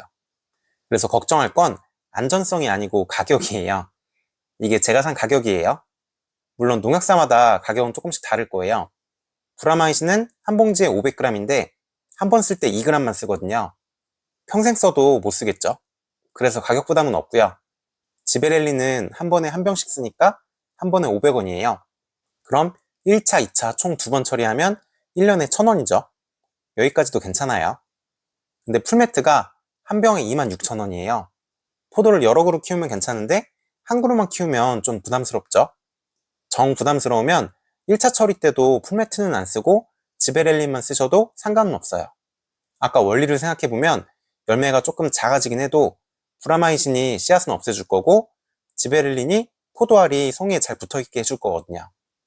그 다음에 생각해볼게 포도나무가 여러 그루여도 꽃이 피는 시기가 다 다르면 풀매트를 여러 병 써야겠죠. 그러면 가성비가 안 나와요. 그래서 풀매트를 물에 녹인 다음에 재사용할 수 있는지가 중요해요. 이건 영상 뒤쪽에서 다시 다뤄볼게요. 이제 실제로 처리하는 걸 보여드릴게요. 일단 송이를 담글 용기가 있어야 돼요. 저는 2리터 3다수병으로 만들게요. 1.5리터 페트병도 괜찮아요. 일단 커터칼로 페트병을 잘라줄게요.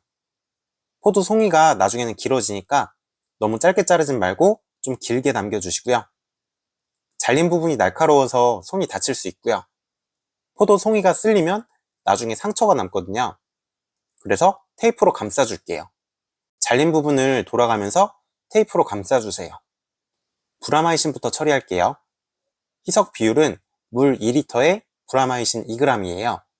근데 2g을 재는 게 쉽지 않아요. 제가 쓰는 저울은 5kg 저울이라 1, 2g은 잘 인식이 안 되거든요. 아주 대충 얘기하면 요플레 숟가락으로 한 숟가락 정도면 2g이에요. 3g 정도 나오네요. 이것보단 조금 덜 떠도 될 것 같아요. 브라마이신 농도는 아주 중요치 않거든요. 사실 해외 논문에서 권장하는 농도는 물 2리터에 브라마이신 1g이에요. 그래서 너무 신경 쓰지 마시고 요플레 숟가락으로 대충 한 숟가락 정도 떠주세요. 2리터 3다수병에 물을 반 정도 넣어놨고요. 브라마이신 2g 정도를 넣어줄게요. 잘 섞어주시고요. 참고로 브라마이신은 물에 안 녹아요. 이렇게 뿌옇게 되는 게 전부고요. 그래서 투명하게 녹을 때까지 섞으려고 하지 마시고 가루가 뭉치지만 않게 섞어주세요. 물을 2리터까지 채웠고요. 조금만 더 섞어줄게요. 그 다음에 만들었던 용기에 넣어줄게요. 거의 가득 채워주시고요. 포도송이를 담궈줄게요. 잠깐만 해도 되는데 저는 보통 5초 정도 담궈요. 지나가면서 스프레이로 뿌려도 약품 처리가 잘 되기 때문에 굳이 5초까지 안 담궈도 되거든요. 알면서도 불안해서 항상 5초씩 담그게 되네요. 브라마이신 처리하는 시기는 첫 꽃이 피었을 때예요. 여기를 보시면 노란색으로 뭔가 나왔죠? 이게 수술이 나온 거고 꽃이 핀 거예요. 이렇게 한 송이라도 꽃이 피면 그 나무는 꽃이 안 핀 송이까지 모든 송이를 다 브라마이신 처리하면 되고요. 같은 품종인 포도나무는 이날 다 처리해 주세요. 다만 처리하기 전에 할 일이 있어요. 송이를 좀 잘라줘야 돼요. 이걸 화수정형이라고 하고요. 저는 미리 안 하고 브라마이신 처리 직전에 하는 편이에요. 송이에 큰 문제가 없죠. 일단 어깨 송이부터 자를게요. 혹시나 송이에 문제가 있으면 이쪽을 자르고 어깨 송이를 남겨도 돼요. 어깨 송이를 잘랐고요. 그 다음에 남길 길이를 정해야 돼요. 이렇게 몇 단인지를 세서 5단이나 6단을 남기기도 하거든요. 근데 몇 단인지 세는 게 애매하더라고요. 그래서 저는 브라마이신 처리할 때 기준으로 손가락 2마디 정도를 남겨요. 길이로는 대충 5cm 정도고요. 이쪽도 어깨 송이를 자르고 손가락 2마디 정도를 남길게요. 이렇게 송이를 좀 잘라준 다음에 브라마이신 처리를 하면 되세요. 오늘이 5월 17일이거든요. 거봉 닮은 포도는 첫 꽃이 펴서 브라마이신 처리를 했는데 금양 1호, 썸머블랙, 샤인머스켓, BY는 아직 더 있어야 될 것 같아요. 오늘은 5월 23일이고요. 나머지 품종들도 꽃이 폈어요. 브라마이신 처리를 해줄게요. 그 다음에는 1차 지베렐린 처리예요. 송이에 있는 모든 꽃이 다 피는 게 만개고요. 만개한 날부터 만개 3일 후까지가 처리 기간이에요. 근데 만개 3일 후에서 하루 이틀 늦는 건 괜찮은데 만개에서 하루라도 먼저 하면 송이 끝이 휘어지거나 알 크기가 고르지 않거든요. 특히 일반인이 봤을 때는 만개인 것 같은데 만개 전인 경우가 많아요. 그래서 가능하면 만개 3일 후에 처리하는 걸 권장드려요. 오늘은 5월 21일이고요. 거봉 닮은 포도인데 이 송이는 반만 꽃이 폈네요. 이거는 90%는 폈는데 여기 몇 개는 안 폈어요. 대충 보면 만개라고 생각할 수도 있는데 아직 더 기다려야 돼요. 여기도 60%만 폈고요. 옆에 4년차 나무도 품종은 똑같이 거봉 닮은 포도고요. 같은 품종이라 꽃도 비슷하게 폈어요. 5, 60% 정도 핀 것 같아요. 오늘은 5월 23일이고요. 거봉 닮은 포도는 이제 꽃이 다 폈어요. 이 송이는 전부 다 폈고요. 여기도 다 폈어요. 이 나무가 작년에 포도 키우기 1년차에 나왔던 나무예요. 옆에 4년차 나무도 볼게요. 다 폈죠? 여기 수술이 보이는 게 막 꽃이 핀 상태고요. 대부분은 이미 꽃이 지고 동글동글한 포도알만 남았어요. 처음 보시는 분들은 이렇게 포도알만 남은 거랑 꽃이 안 핀 거랑 헷갈릴 수 있으세요. 저도 처음엔 이게 꽃이 핀 건가 아닌가 잘 몰랐거든요. 특히 헷갈리는 이유가 꽃이 피기 전이 크기가 더 크고요. 꽃이 지고 나면 크기가 더 작아져요. 확대해서 볼게요. 꽃이 피기 전에는 모양이 동글동글하지가 않고 약간 주름이 졌죠. 주름진 이유가 왕관처럼 화관이 포도알을 덮고 있어서 그래요. 꽃이 필 때는 이 화관이 먼저 벗겨지고요. 그 안에 들어있던 꽃이 나와요. 여기는 화관이 벗겨진 상태예요. 수술이 5개가 보이고요. 가운데에는 동글동글한 포도알이 있고 포도알 머리에는 암술이 있어요. 이 상태를 꽃이 폈다고 해요. 화관이 벗겨졌으니까 화관 크기만큼은 크기가 오히려 작아지고요. 주름진 화관이 벗겨지면서 동글동글한 포도알만 남았어요. 여기서 하루 이틀이 더 지나면 수술은 떨어지고요. 동글동글한 포도알만 남아요. 그리고 포도알 가운데에 암술은 남아있고요. 시간이 지나면 암술도 떨어져요. 이제 꽃이 핀 거랑 안 핀 걸 구별할 수 있으시겠죠? 크기로 보시면 안 되고요. 주름진 모양의 암술이나 수술이 안 보이면 꽃이 피기 전이고요. 동글동글한 모양의 가운데 암술이 붙어 있으면 꽃이 핀 후예요. 이제 송이를 다시 보면 대부분 꽃이 이미 졌다는 게 보이죠? 꼭 그런 건 아니지만 평균적으로 꽃이 위부터 핀 다음에 점점 송이 아래쪽도 꽃이 피거든요. 그래서 맨 아래는 이제 막 꽃이 펴서 수술이 남아있는 것도 있어요. 지금 상태가 만개나 만개 하루 후예요. 여기서 이틀 정도는 더 늦게 처리하셔도 상관없어요. 나무당 5송이가 달려있으니까 다른 송이가 꽃이 아직 다 안 폈으면 더 기다렸다 지베렐린 1차를 처리하고요. 다른 송이가 꽃이 더 빨리 폈으면 바로 지베렐린을 처리하면 되겠죠? 저는 오늘 처리할게요. 왼쪽이 지베렐린, 오른쪽이 풀매트예요. 지베렐린은 2,000원짜리 작은 박스 안에 4개가 들어있고요. 그래서 한 개 500원이에요. 풀매트는 26,000원인데 한 병만 들어있어요. 비싸죠? 분류상 농약으로 돼 있어서 인터넷에는 팔 수가 없고 가까운 농약사에 가셔야 돼요. 2리터 페트병에 물을 반 정도 넣어놨고요. 다 넣어줄게요. 지베렐린 가루부터 넣고요. 풀매트는 액체예요. 이제 뚜껑을 닫고 잘 섞어줄게요. 지베렐린이 거품이 많이 나거든요. 천천히 잘 섞어주세요. 아직 가루가 많죠? 더 섞어줄게요. 이제 다 녹았어요. 거품 나는 게 싫으시면 전날 미리 녹여놔도 돼요. 근데 거품이 있어도 큰 상관은 없어서 저는 쓸 때 바로 녹여요. 미리 하려면 귀찮죠? 물을 2리터까지 채웠고요. 물을 더 넣었으니까 조금만 더 섞어줄게요. 이제 만들었던 용기에 부어줄게요. 그 다음에 송이를 담궈주세요. 잠깐만 담궈도 되는데 저는 맘 편하게 5초 정도는 담궈요. 거봉 닮은 포도 2그루는 다 처리했고요. 남은 건 다시 페트병에 넣어 놓을게요. 올해는 지베렐린 재사용을 테스트해 볼 거예요. 공식적으로 며칠까지 재사용할 수 있는지는 나와 있는 건 없어요. 근데 아름아름 전해지는 얘기는 냉장에 놓으면 일주일까지는 괜찮다고 하더라고요. 그래서 진짠지 제가 직접 테스트해 볼게요. 이건 뚜껑을 닫아서 냉장고에 넣어 놓을게요. 오늘은 5월 26일이고요. 지베렐린을 물에 녹인 지 3일이 더 지났어요. 냉장고에서 지베렐린을 꺼내왔고요. 찬 기운이 좀 가시게 밖에 꺼내 놓을게요. 너무 차갑게 쓰면 안 된다고 하더라고요.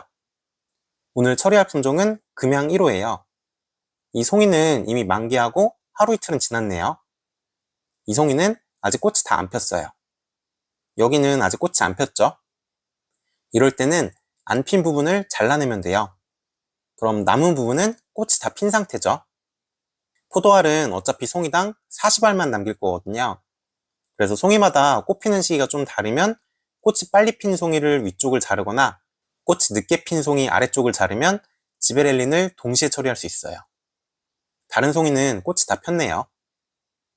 썸머블랙도 오늘 1차 지베렐린 처리를 할 거고요. 썸머블랙은 꽃이 아직 덜 폈어요. 덜 핀 부분을 잘라버리면 금양 1호랑 오늘 같이 처리할 수 있겠죠.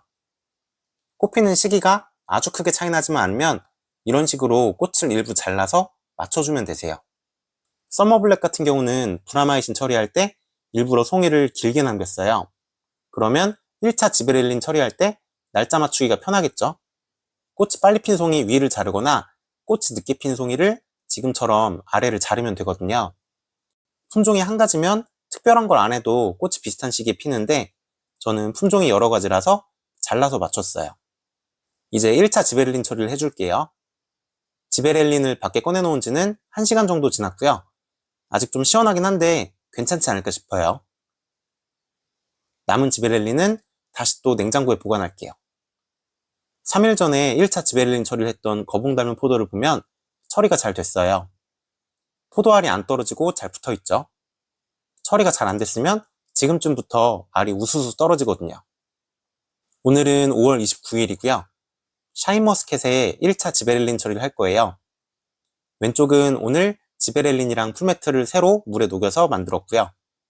오른쪽은 5월 23일에 녹였던 걸 냉장고에서 다시 꺼내왔어요. 1시간 정도 지났고요. 여기 한 송이는 양말목끈으로 표시를 해놨어요. 물에 녹인 지 6일 된 지베렐린으로 처리할 송이에요. 남은 건 또 냉장 보관할게요. 다른 송이들은 오늘 새로 만든 지베렐린으로 처리했으니까 나중에 비교해보면 오래된 지베렐린이 괜찮았는지 알 수 있겠죠. 오늘은 5월 31일이고요. 이 품종은 미와이예요. 미와이가 샤이머스켓보다도 더 느리네요. 이 송이는 아직도 군데군데 꽃이 안 폈어요. 이틀 정도는 더 있다가 1차 처리를 해야 될 것 같고요. 양말목 끈으로 표시해놨어요. 다른 4송이는 만개 후 2일 정도 됐어요. 4송이는 만든 지 2일 된 지베렐린을 처리했고요. 한 송이 남겨놓은 건 나중에 다시 처리할게요. 오늘은 6월 2일이고요. 마지막 남겨놨던 미와이 한 송이를 처리할게요.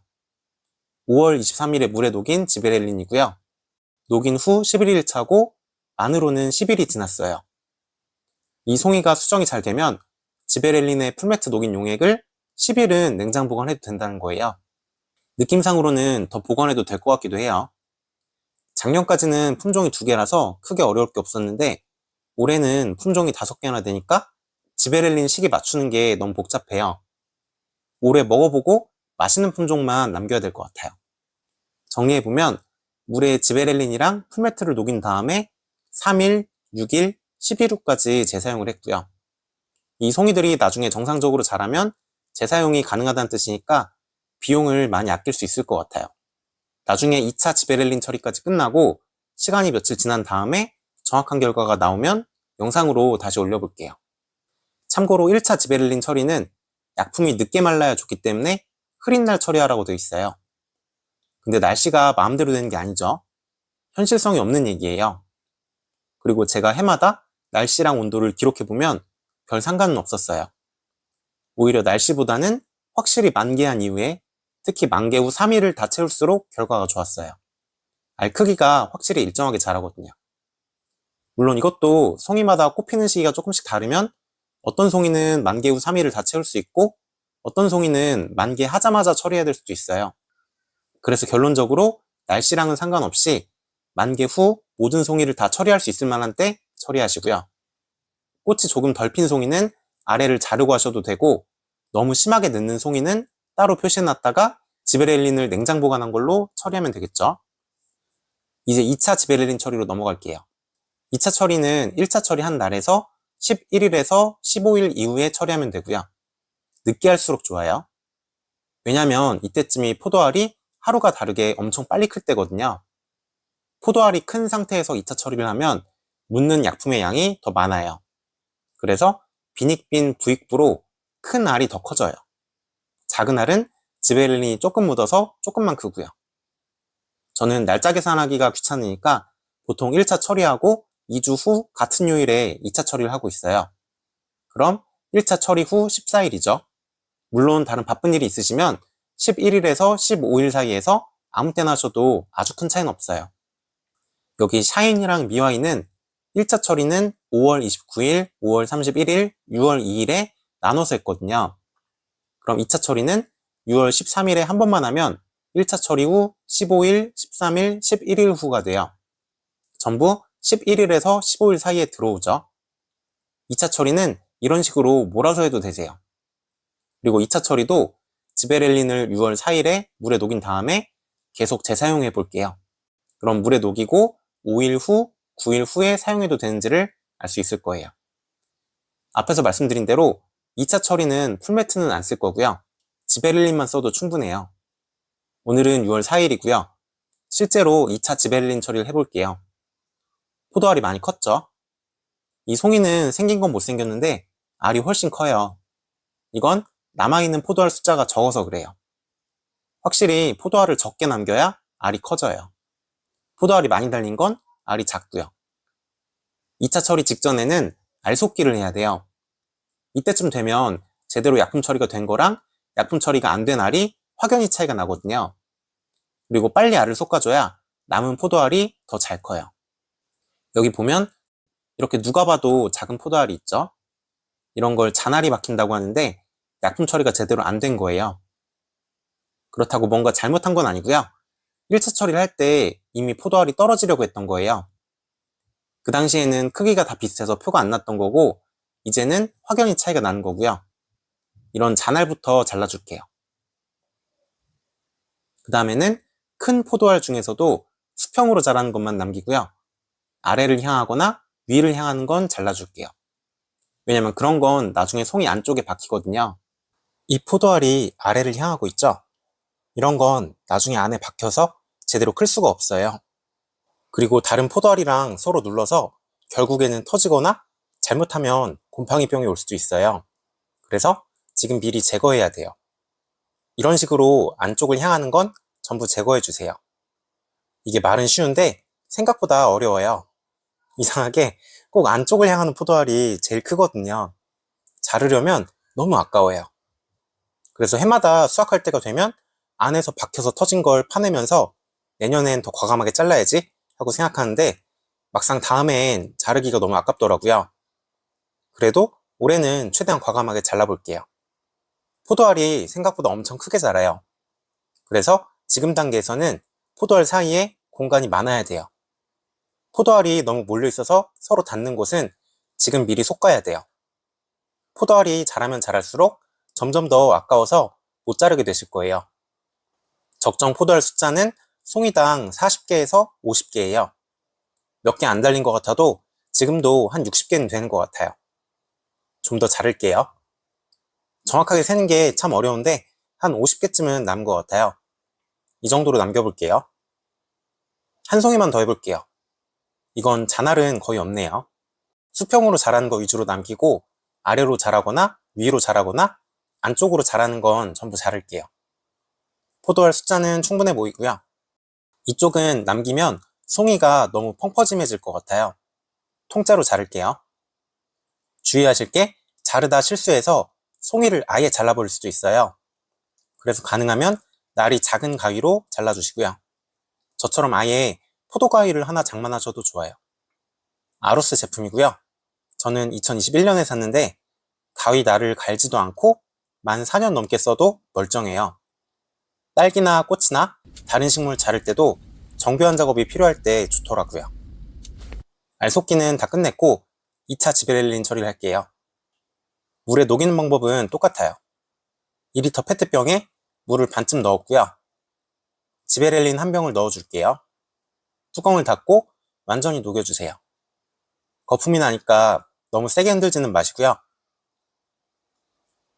다 녹았으니까 물을 2리터까지 채우고요. 조금만 더 섞을게요. 2차 처리도 5초 정도 담궜고요. 2차 처리는 이렇게 묻어있는 지베렐린을 털어주라고도 해요. 2차 때는 약품이 포도알에 오래 묻어 있으면 그 부분에 무늬가 생길 수 있거든요. 그래서 날씨도 지베렐린이 빨리 증발하게 맑은 날 하는 걸 권장하고요. 근데 저는 하우스가 아니고 옥상이라 그런지 흐린 날 처리해도 아무 상관없었고요. 굳이 털어주지도 않고 있어요. 남은 지베렐린은 냉장고에 넣어놨다가 재사용할게요. 1차 처리랑 2차 처리 때 재사용한 게 괜찮았는지는 다음 영상에서 확인해 보고요. 2차 지베렐린 후부터는 물을 잘 주셔야 돼요. 포도 재배 교제에는 싹이 틀 때부터 시작해서 물을 줄였다가 늘렸다가 시시각각 물 주는 양을 바꾸라고 돼 있어요. 근데 제 경험상으로는 부직 화분에서는 화분 바닥으로 물이 흐르지만 않게 주면 별 상관이 없었어요. 다만 2차 지베렐린 처리 후부터는 물이 절대로 부족하면 안 돼요. 이때부터는 열매의 수분이 많아지거든요. 그러면 잎이 물이 부족하면 열매에 있는 물을 가져가 버려요. 그래서 앞에 말씀드렸던 축과가 잘 생기거든요. 이맘때부터는 화분이 완전히 바짝 마르지 않게 조심해 주세요.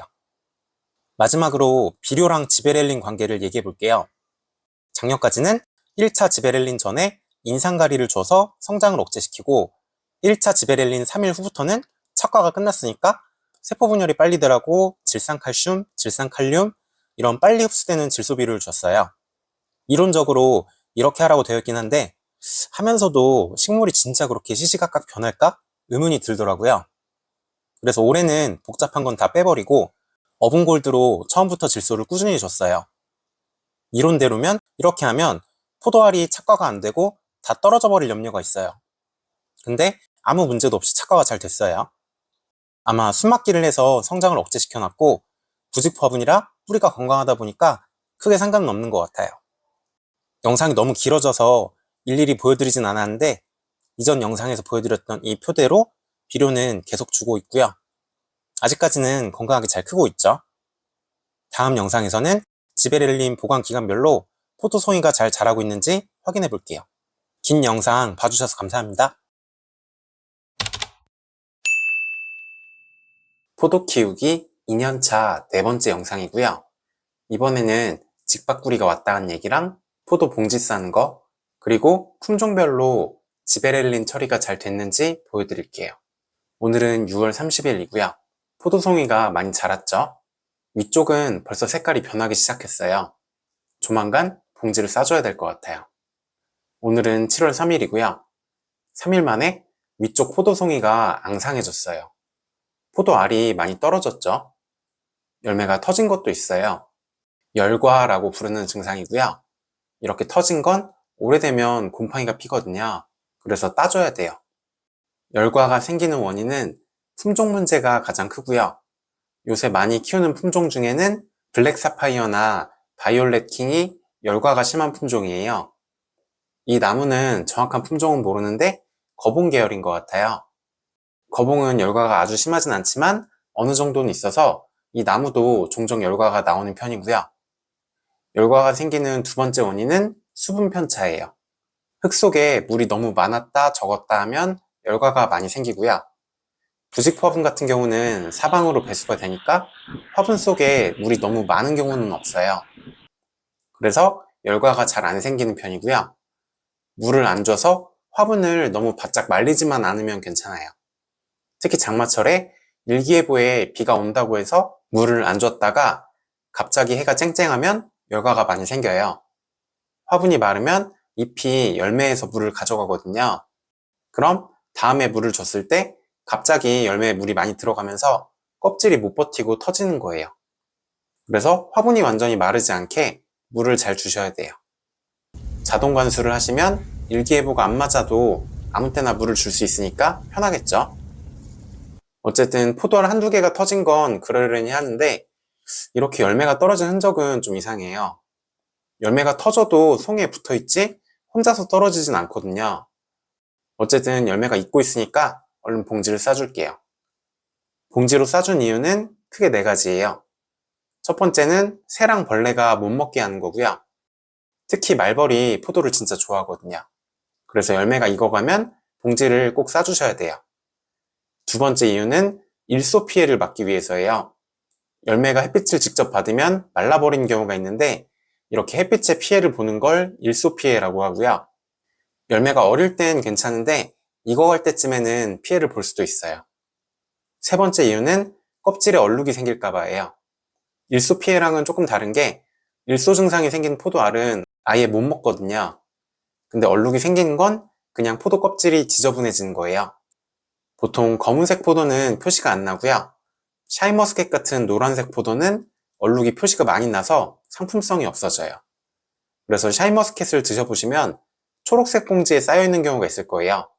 다른 포도는 흰색 봉지로 싸는데 샤인머스켓은 초록색 봉지로 싸는 이유가 햇빛을 더 많이 차단해서 얼룩이 안 생기게 하려는 거예요.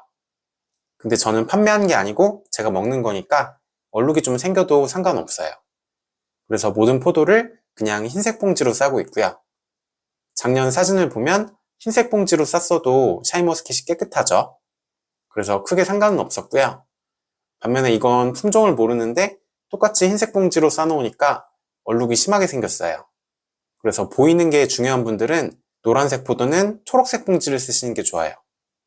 반면에 흰색 봉지는 햇빛이 많이 들어가서 당도가 더 높아지거든요.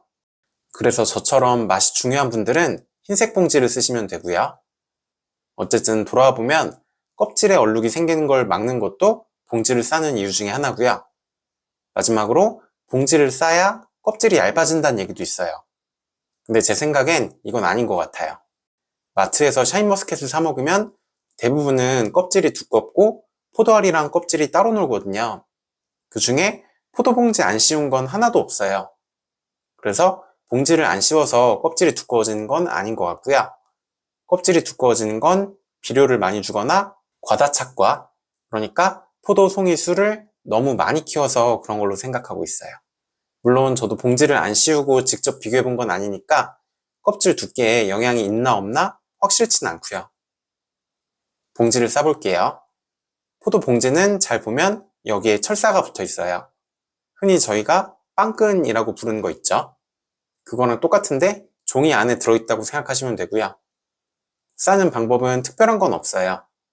그냥 포도 송이를 조심해서 봉지 안에 넣어주시고요. 봉지 입구를 잘 오므린 다음에 봉지 위로 철사를 감아주세요.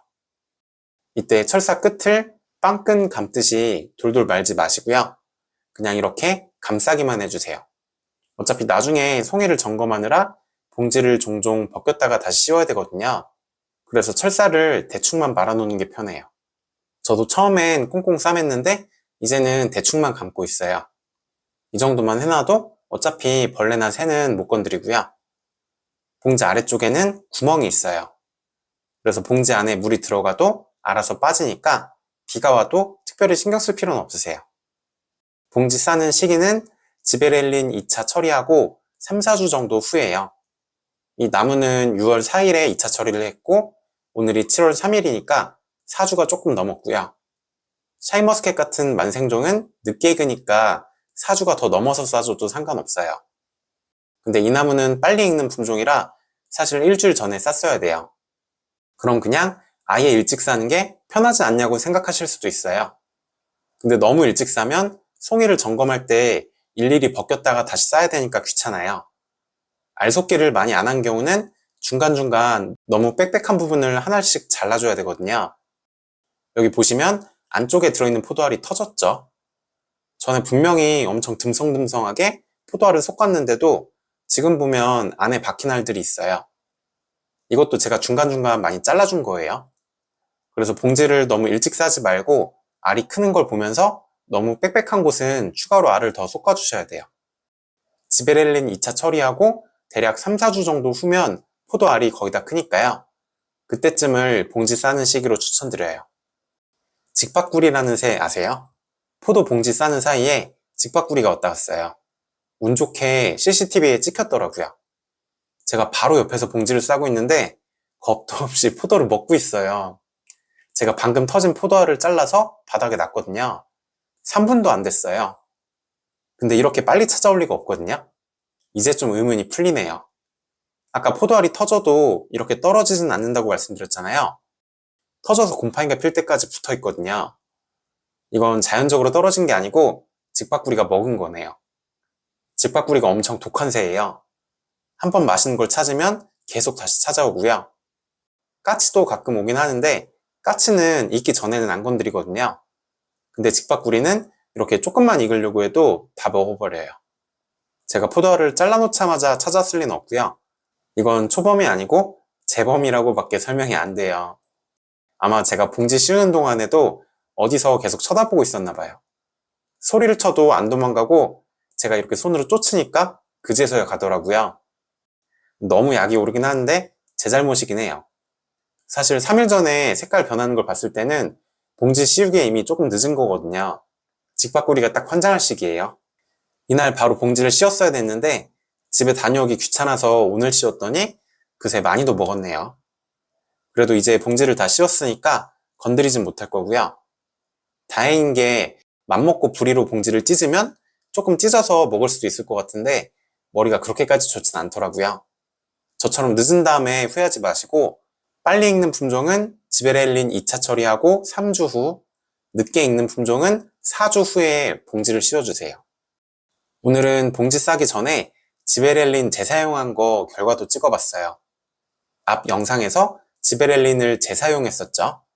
괄호 안에 있는 숫자가 지베렐린을 물에 녹인 후에 며칠 있다가 사용했는지예요. 예를 들어서 여기 미와이는 1차 처리할 때 4송이는 녹인 지 이틀 된 지베렐린으로 처리했고요. 한 송이는 녹인 지 열흘 된 지베렐린으로 처리했어요. 2차 때는 4송이는 녹인 지 9일 된 걸 썼고요. 한 송이는 무려 13일 된 걸 썼어요. 하나씩 볼게요. 먼저 거봉 닮은 포도는 지베렐린을 재사용하지 않고 녹이자마자 사용했고요. 당연히 지베렐린 처리가 잘 됐죠. 앞에서 보여드린 나무예요. 포도알도 크고 송이도 튼실해요. 그 다음에 금양 1호랑 썸머블랙은 1차는 3일 된 거, 2차는 7일 된 지베렐린을 썼어요. 먼저 금양 1호는 알이 좀 작아요. 지베렐린이 아예 안 들었으면 송이에 알이 많이 안 달렸을 거예요. 근데 알은 많은데 크기는 조금 작죠. 신기한 게 같은 날 처리한 썸머블랙도 비슷해요. 수정은 잘 됐는데 알이 조금 작아요. 제가 처리할 때마다 날씨도 기록하는데 32도에 맑을 때 처리했거든요. 그래서 온도가 너무 낮았다든지 한 건 아니고요.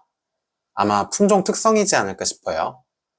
우연히 특성이 비슷한 두 품종이 하루에 처리가 된 것 같아요. 아마 내년에 한 번 더 보면 정확하게 알 수 있을 것 같아요.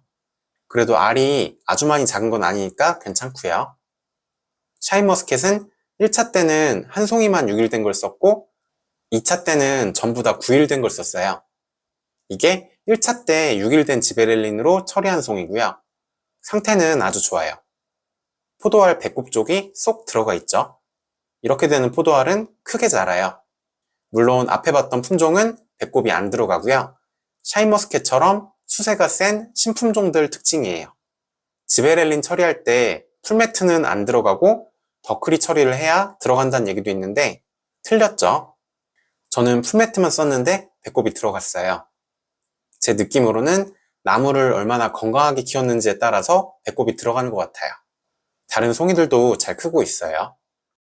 마지막은 미와이이고요. 배꼽이 쏙 들어간 게 보이죠? 포도알도 빈 곳 없이 다 붙어 있고요. 지베렐린은 잘 처리됐어요. 근데 알속기가 좀 잘못된 것 같아요. 이렇게 배꼽이 들어가면 포도알이 훨씬 많이 커져야 되거든요.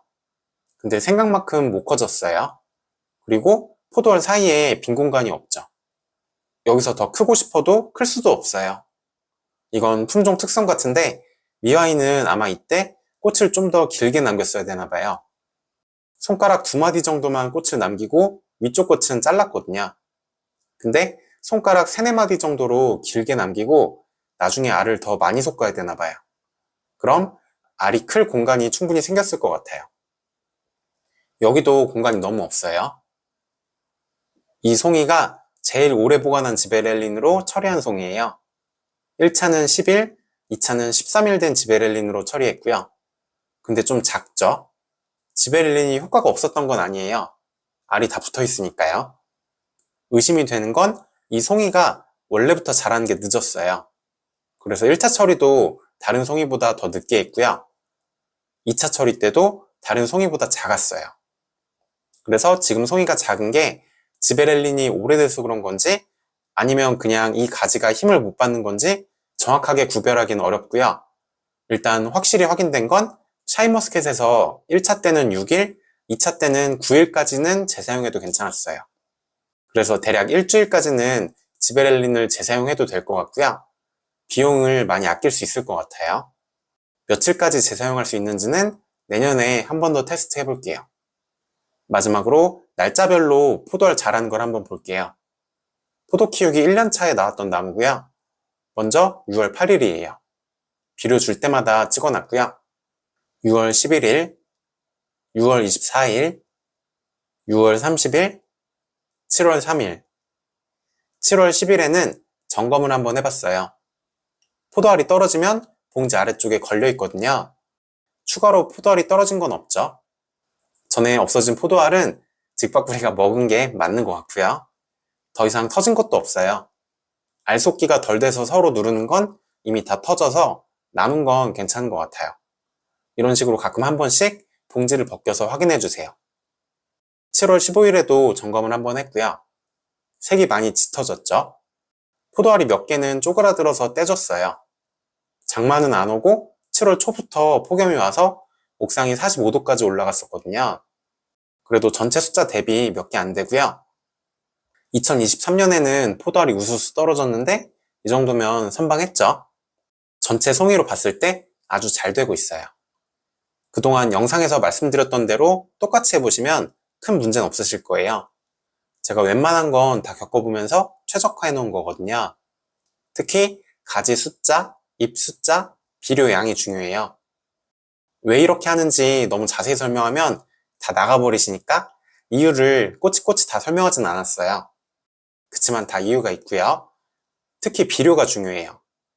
2023년에는 꼭지 마름이 심하게 왔는데 이게 비료가 부족해서였어요.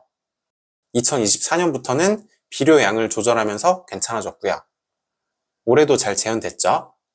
이제 남은 건 수확만 남았어요. 다음 영상은 아마 수확 시작할 때가 될 것 같아요. 감사합니다. 포도 키우기 2년차 5번째 영상이고요. 이번엔 올해 포도 수확한 결과를 품종별로 보여드리고 화분에서는 포도를 몇 송이 키우는 게 좋을지 얘기해 볼게요. 오늘은 7월 22일이고요. 이전 영상에서 포도가 잘 크고 있는 걸 보여드렸는데 상태가 조금씩 안 좋아지기 시작했어요. 품종은 금양 1호고요. 올해는 장마 때 비가 거의 안 오고 날이 엄청 덥죠. 그래서 그런지 축과, 그러니까 포도알 크기가 줄어들면서 마르는 증상이 나오고 있어요. 전부 그런 건 아니고 금양 1호가 제일 심하고요. 거봉 닮은 포도는 멀쩡해요. 색도 변하고 익어가고 있죠. 송이가 탐스럽게 잘 만들어졌어요. 위쪽 송이는 봉지 씌우기 전에 직박구리가 먹어서 그렇지 나머지는 잘 남아있고요. 근데 잎은 좀 상했어요. 위쪽 잎이 좀 타버렸죠. 뿌리에서 가장 멀기 때문에 물은 적게 올라오는데 햇빛은 가장 많이 받아서 그래요. 작년까진 안 그랬는데 올해는 7월부터 진짜 덥긴 덥네요. 특히 장마처럼 비가 많이 오다가 갑자기 해가 쨍쨍이면 이럴 수 있고요. 다행히 큰 문제는 아니니까 걱정하실 필요는 없어요. 다른 잎은 괜찮죠?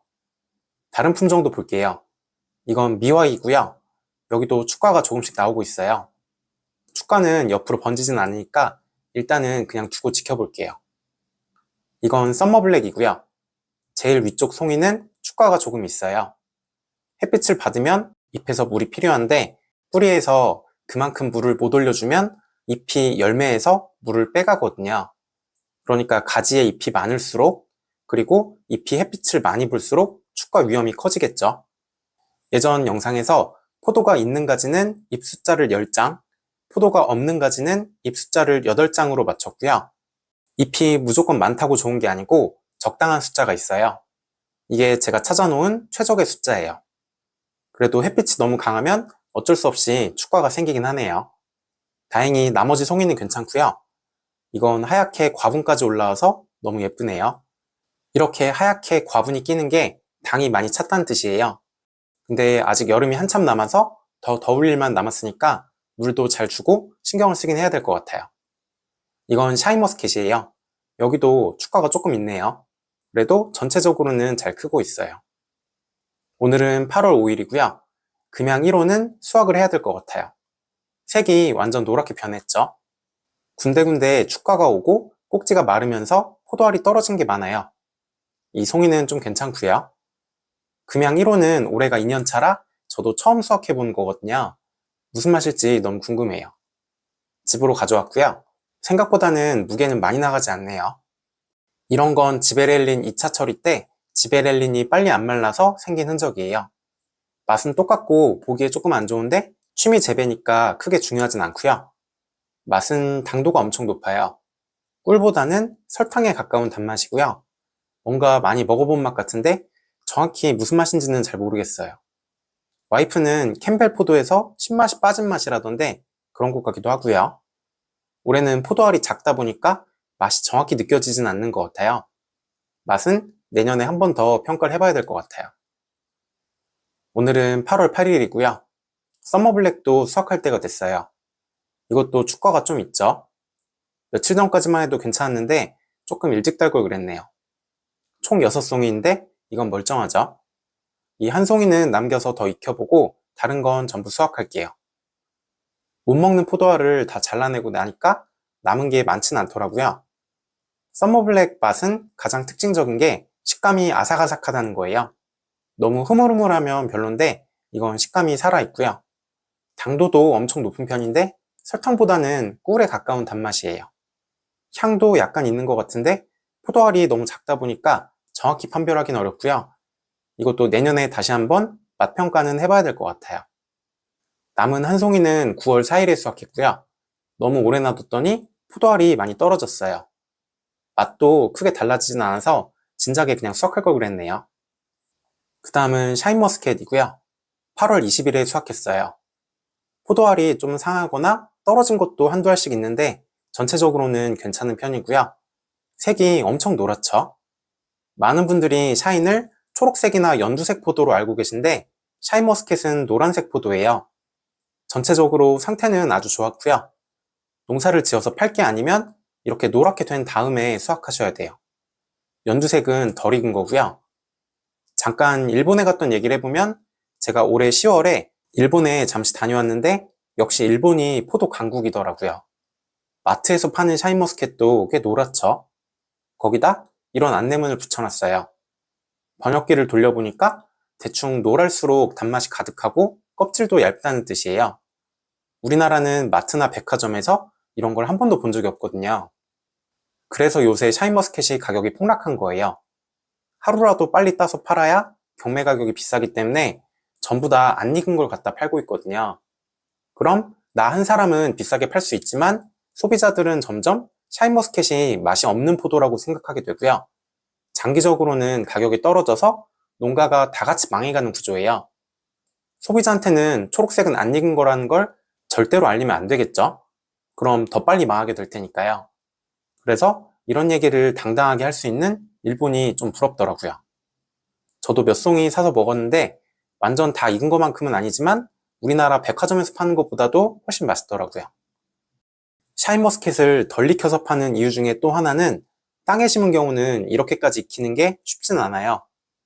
뿌리가 아주 건강한 게 아니면 익을 때까지 뿌리가 못 버텨줘서 익기 전에 포도알이 다 떨어져 버리거든요. 이건 우리나라 대형마트에서 산 건데 하나도 안 익었는데도 포도알이 떨어지죠. 송이 숫자를 조금 키우면 그나마 괜찮은데 뿌리가 약한 나무에 송이까지 많이 달아 놓으니까 다 익힐 수가 없어요.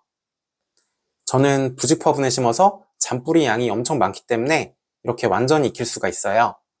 특히 올해는 장마가 짧고 해가 많이 떠서 샤인머스켓 맛이 너무 좋았어요. 작년까진 제가 키우는 것 중에 무화과가 가장 맛있고 포도는 아들이 좋아하니까 그냥 키우는 느낌이었는데 올해는 샤인머스켓이 무화과를 압도했어요. 일단 당도가 엄청나게 높고요. 향도 진해요.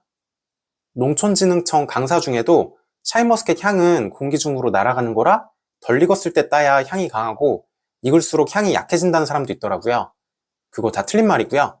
이렇게 익혀서 먹어보면 향이 엄청 강해요. 사 먹는 샤인이랑은 맛이 완전히 다르고요. 거의 단감이랑 홍시만큼이나 맛 차이가 심해요. 사 먹는 걸로는 이런 맛을 못 느끼니까 자리만 있으면 꼭 한번 키워보시면 좋을 것 같아요. 샤인머스켓을 두 그루 키우다가 한 그루로 줄여놓은 건데 올 겨울에는 저도 다시 삽목해서 내년에는 샤인머스켓을 두 그루로 늘릴 거고요. 지금 키우는 다른 품종 중에 별로인 게 있으면 다 없애고 샤인머스켓만 키울까도 싶어요.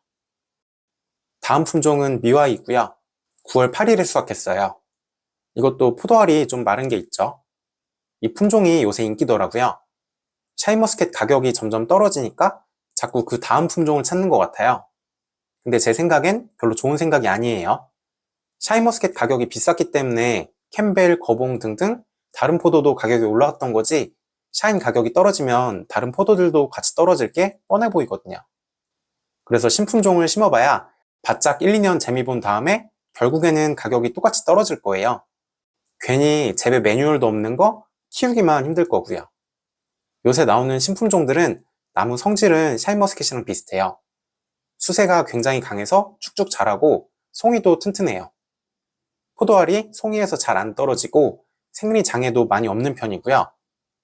미와이도 축가로 마른 포도알은 있어도 나머지 포도알은 튼튼하게 잘 붙어 있어요.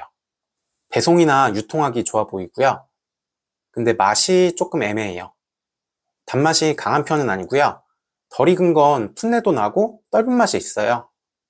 다 익어도 껍질에 떫은 맛이 약하게 남아있고요. 뭔가 뒷맛이 은은하게 달콤한 향이 있긴 해요. 그게 다른 품종이랑 가장 구별되는 특징인데 그 은은한 맛을 좋아하는 분들도 계시더라고요. 그리고 식감이 탱글탱글한 것도 특징이에요. 그래서 이 품종을 엄청 높게 평가하기도 하는데 제 입맛엔 대중적인 맛이라고 느껴지진 않고요. 호불호가 있을 것 같아요. 미와이는 몇 군데서 사 먹기도 했는데 사 먹는 거나 키우는 거나 맛 차이가 크진 않은 것 같아요. 그래도 올해가 2년 차라 혹시 모르니 내년까지 한 번 더 평가를 해볼게요. 현재로서는 퇴출하고 샤인머스켓을 새 그루로 늘릴 가능성이 높아 보여요. 마지막 품종은 거봉 닮은 포도고요. 정확한 품종명은 몰라요. 종묘사에서 바이올렛 킹을 샀는데 짝퉁이 왔다고 하더라고요. 근데 짝퉁이 너무 맛있는 포도가 열려서 짝퉁을 키우고 있어요. 저도 삽수로 받아서 키운 거고요. 2년차 한 그루랑 4년차 한 그루가 있어요. 이 나무는 2년차고요. 작년에 포도 키우기 1년차에 나왔던 나무예요. 이게 8월 5일인데 마른 포도알이 꽤 있죠. 이것도 며칠 전엔 괜찮았는데 마지막을 못 견뎠네요. 이날 세 송이를 땄고요. 8월 18일에 한 송이, 9월 4일에 한 송이를 땄어요. 마지막 건 좀 괜찮죠? 그런데 5송이 중에 먼저 딴 것들은 상태가 좀 안 좋았어요. 이게 왜 그런지는 4년차 나무를 보니까 바로 답이 나오더라고요. 4년차 나무는 8월 27일에 땄고요. 나무에 훨씬 오래 있었는데도 5송이가 다 멀쩡하죠. 포도알이 마른 것도 거의 없어요. 아마 2년차는 포도 5송이를 익히기엔 무리인 것 같아요. 이제 올해 수확한 걸 정리해 볼게요. 썸머블랙만 실수로 6송이를 키웠고 나머진 전부 5송이를 키웠는데 일단 수확은 됐고요. 근데 장마 전까진 모든 송이가 다 튼실하다가 장마가 끝나고 날이 더워지면서 축가가 와서 포도알이 많이 떨어졌어요. 목표가 부직포화분 대형에서 2kg, 그러니까 2000g의 포도를 따는 거였는데 확연히 보이는 게 4년차 나무들은 목표에 근접했고요. 2년차 나무들은 부진했어요. 품종 탓이라고 보긴 힘든 게 같은 품종에서도 2년차랑 4년차 간의 차이가 확연했어요. 단순히 무게가 아니라 포도알이 마르는 걸 봤을 때는 차이가 더 심했고요. 그래서 2023년부터 수확한 걸 전부 찾아서 정리했고요. 이렇게 보면 보기가 힘들죠? 그래프로 보면 차이가 더 잘 보여요. 3년차부터는 평균적으로 2kg 수확이 가능한데 2년차는 평균이 1kg 안팎이에요. 제가 봄에 포도를 잘라낼 때 가지 8개에 송이는 5개씩 남기는 걸로 안내를 드렸어요. 근데 수정해야 될 것 같아요. 2년차에는 가지 8개에 송이는 3개만 남겨주세요. 예전 영상에서 설명드린 대로 맨 위 가지는 축과가 심하니까 송이를 달지 마시고요. 맨 아래까지도 수세가 약하니까 송이를 안 다는 게 좋아요. 가운데 있는 가지 중에 3개를 골라서 가지마다 한 송이씩 총 3송이를 달아주세요. 그래프를 다른 방식으로 그려보면 먼저 파란색 점이 2년차 나무예요. 송이 숫자가 4송이, 5송이, 6송이로 늘어나면 송이 무게가 줄어드는 게 확연하게 보이죠. 그래서 굳이 송이를 많이 달아서 축과로 포도알이 다 떨어지고 맘상하는 것보다는 그냥 3송이만 키우는 걸 추천드려요. 그럼 아마 송이당 300~400g에 총 1kg의 포도가 수확될 거고요.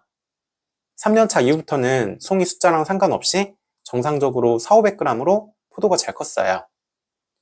그래서 전에 말씀드린 대로 가지 8개에 포도 5송이를 키워주세요.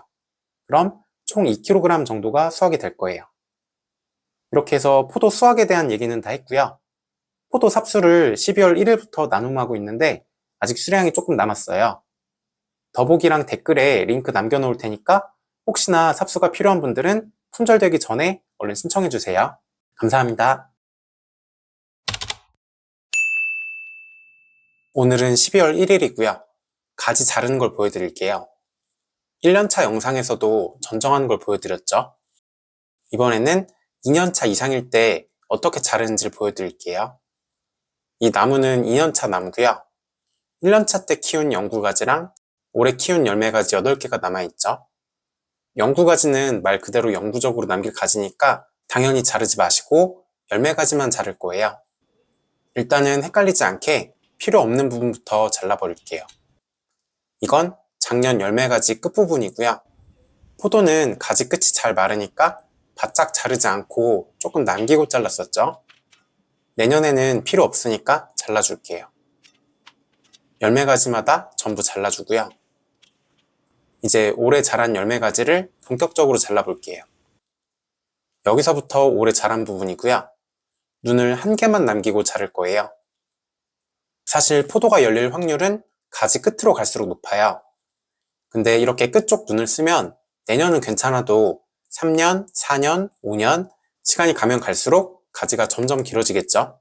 그래서 가지가 너무 길어지지 않게 눈을 한 개만 남기고 자를 거예요. 제가 키우는 방법대로 키우셨으면 이 첫 번째 눈을 써도 품종 상관없이 포도가 잘 열릴 거예요. 그래서 걱정하지 마시고 한마디만 남기고 잘라주세요. 사실은 이게 완전 첫 번째 눈은 아니고요. 올해 자란 가지가 시작하는 부분에도 눈이 여러 개 숨어 있어요. 이걸 기저화라고 하고요. 지금 이 가지는 기저화가 엄청 통통해서 잘 보이는데 눈으로는 안 보이는 경우가 더 많아요. 잘 안 보여도 나무를 잘 키웠으면 기저화에서도 포도가 열려요. 그래서 강심장인 분들은 한마디도 안 남기고 여기를 자르셔도 상관은 없어요. 자를 때는 당연히 눈에 가깝게 자르는 것보다는 멀리 자르는 게 좋겠죠. 복습을 위해서 다른 가지도 몇 개 볼게요. 이게 첫 번째 눈이고요. 여기 양쪽이 기저화예요. 기저화만 남기고 이렇게 잘라도 상관은 없어요. 여기는 이게 첫 번째 눈, 이게 기저화고요. 여기는 기저화만 남기면 가지가 너무 짧으니까 마르지 말라고 한 눈을 남기고 잘라도 좋을 것 같고요. 근데 제가 제일 중요하게 보는 건 눈이 어느 방향을 향했는지예요. 눈이 이렇게 앞으로 자라면 내년에 유인하다가 부러뜨리기 쉽겠죠. 그래서 눈이 옆쪽을 향하는 게 좋아요. 여기는 첫 번째 눈이 아래를 향했는데 첫 번째 눈을 잘라버리기에는 남는 가지가 너무 짧아요. 첫 번째 눈까지 남기고 잘라버릴게요. 여기도 첫 번째 눈이 아래를 보고 있는데 가지 길이가 여유가 좀 있으니까 첫 번째 눈도 잘라버리고 기저화를 쓸게요. 여기는 맨 아래 가지인데 올해 흙에 잎이 자꾸 닿더라고요. 조금 길어지라고 2마디를 남기고 자를게요. 내년부터는 다시 1마디만 남길 거고요. 여기는 첫 번째 눈이 방향이 안 좋긴 한데 기저만 남기기엔 가지가 너무 짧아서 첫 번째 눈까지 남길게요. 여기도 방향을 봐서 첫 번째 눈까지 남겼고요. 다 잘랐어요. 나중에 3년차 이후에도 똑같이 자르면 되고요. 4년차 나무도 하나 보여드릴게요. 첫 번째 가지는 기저만 남기고 완전 짧게 잘라버렸죠. 여기는 첫 번째 눈까지 남겼어요. 여기는 기저만 남겼고요. 여기는 첫 번째 눈까지 남겼어요. 이런 식으로 눈 방향을 보시고 첫 번째 눈까지 남기거나 더 짧게 잘라서 기저만 남겨주세요. 4년차인데도 가지가 많이 길어지진 않았죠. 물론 해마다 기저만 남기면 아예 거의 안 길어지게 할 수도 있는데 취미로 키울 땐 그렇게까지 할 필요는 없는 것 같아요. 이렇게 해서 취미로 포도 키우기 2년차 영상까지 다 끝났고요. 이후에는 해마다 2년차 영상 내용대로 반복해주면 되세요. 화분에서 몇 년까지 키울 수 있을진 모르겠지만 제가 지금까지 4년까지는 키웠고 수명이 얼마나 되나 한번 도전해 볼게요. 저도 화분에서 포도를 처음 키울 땐 화분도 작고 한두 송이만 수확해도 좋을 것 같았는데 키우다 보니까 생각보다 너무 잘 자라더라고요. 맛도 사 먹는 거랑은 비교도 안 될 만큼 맛있고요. 공간만 있으면 꼭 한번 키워보는 걸 추천드릴게요. 긴 영상 시청해주셔서 감사하고 더 궁금한 건 댓글 남겨주세요.